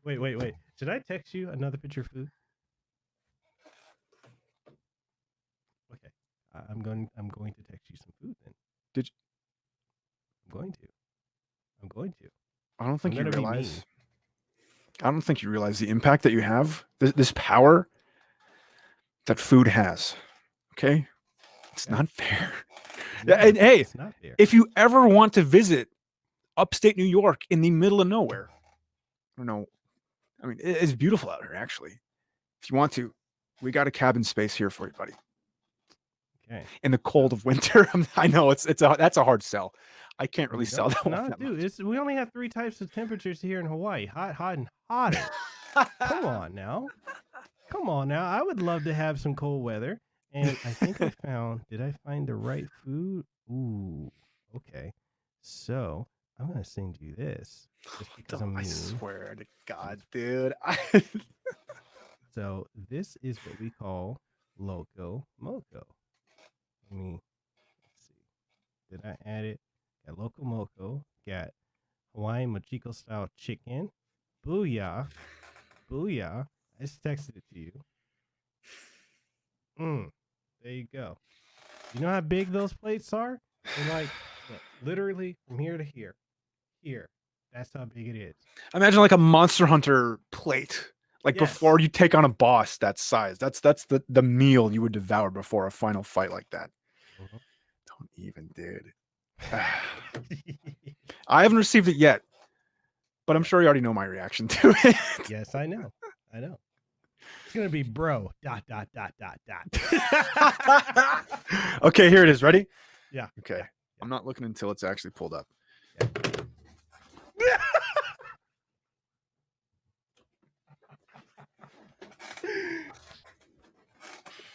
Oh my God. What is that?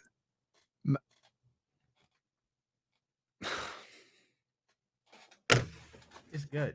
That's all you need to know is it's good. And it's within 2-minute radius from my house. Everything. You can't beat it.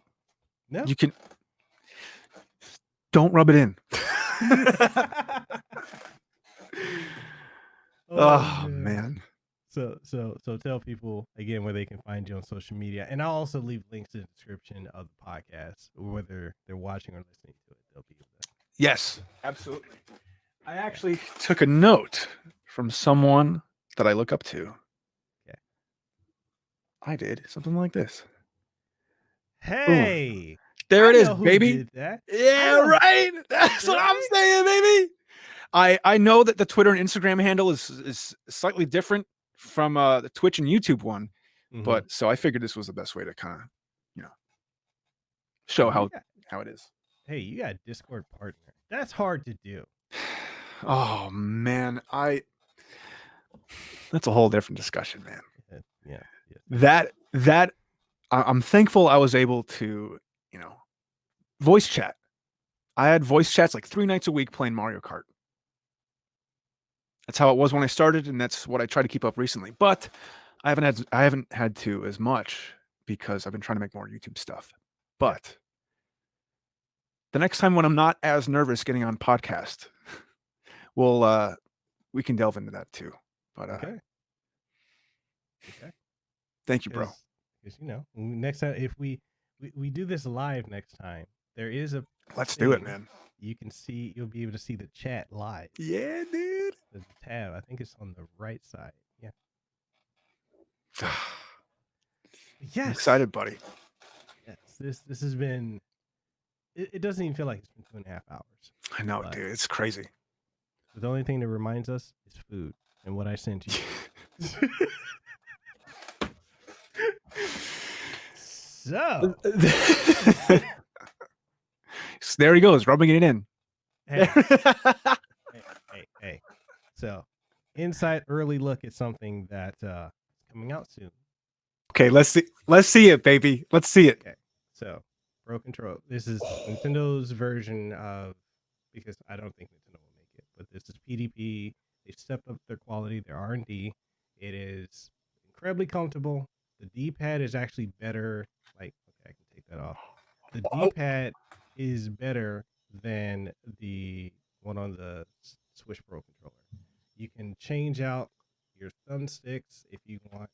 Like, say, if you don't want a tall one and you want to use a smaller one, change it out, pop it on, put the faceplate back on. You also have on the back buttons, hair trigger, ZL and ZR, and it's got motion control built into it. It's fully customizable. I was testing it out. It doesn't come out at the time of this recording. This is October 22nd. It will come out to the public, I think October 30th or 31st. And the only thing it doesn't have is NFC for Amiibos, and it doesn't have Rumble, but there's because of patent issues or from Nintendo. They don't necessarily want a lot of their third parties utilizing those features, but yeah. Dude, I don't think you understand. I have a controller collection. What I just witnessed, once you took off that freaking shell, that's when that is exactly what I've been trying to look for in a controller. The fact that you're able to customize it that much. I haven't seen anything in my collection. I'm actually like tempted to have a video dedicated to just my collection of controllers. That's how jealous I am right now. Well, I will say this, and off air, I'll do this, but I think I should get you connected to PDP so you can start seeing, because they have a lot of Nintendo Switch stuff, and they're looking for Nintendo Switch people to work with, Nintendo-based creators, and that's a great controller. I swear by this controller. I saw that one too. Dude, I swear by it. I was in doubt. I looked at it and I didn't initially think it would be great because I'm so used to like 8-bit though. But they came out with this and it blows it away. I hear it's pretty dope, man. I don't think you get it, bro. Like, controllers are a weapon of choice. That's how I look at it, at least. Because it goes through so much wear and tear. Yeah. Gotta choose the right one. I'll definitely get you in contact with them because, like I said, they're definitely looking for it. So, yeah, we'll make that happen, brother. We'll make it happen. I'm thankful, buddy. I don't even. Thank you, honestly, Mikkel. Thank you for having me, man. I'm grateful, and I'm happy that we were able to have this discussion and share it. Yeah. You know. And with that being said, people, that's the podcast. I hope you guys enjoy it. If you really did, make sure, if you're watching on YouTube, leave a like, leave a comment, tell us what you thought of it. If you're listening to it on iTunes or Apple Podcasts, leave a rating. Again, tell us what you thought of it. And if you're watching it or listening to it on any other platform, just know we appreciate you. You'll find links for my guests' social media outlets for Instagram, for Twitter, for YouTube, I don't think you have Facebook. Who uses Facebook? Nah. Actually, I don't really use Facebook. I don't either. I get rid of mine. But, for all the social media outlets and streaming outlets and content creating outlets, links for that will be in the description below. And what I love about how he does it is the same way I've done it. Universality across the board. So, yeah, buddy. And that helps. If you're an upcoming creator and you're wondering what the industry looks for, universality, because if they're trying to find you, it's really easy if you have one name across the board. Exactly, man. So goes a long way. It really does. And you'll be able to catch this episode of the Kasanova Podcast on all major podcasting outlets. It's available on Apple Podcasts, Google Podcasts, Stitcher, TuneIn Radio, iHeartRadio, Pandora, and we recently just got on Amazon Music because Amazon reached out to us and personally invited us on the show. Yeah, buddy. Super, super amazing. We're on twitch.tv/Mikhail Kasanova. We have podcasts every single week and typically do live stream podcasts there. And also, you can catch in video format on youtube.com/Mikhail Kasanova. So whichever way you like your show, hey, it's available. And with that being said, Tigidy and I are signing out. We hope y'all have a great one. Stay safe, wear a mask, do what you need to do. It's crazy out there. Go vote, do what you need to do, and have a great one. Thank you, guys. thank you so much for tuning into this episode. I hope it was informative, engaging, and you enjoyed it. And if you did, make sure you go ahead and leave a rating and a review. It greatly helps out the podcast and helps the platforms that we're on go ahead and promote us more so that more people can check it out.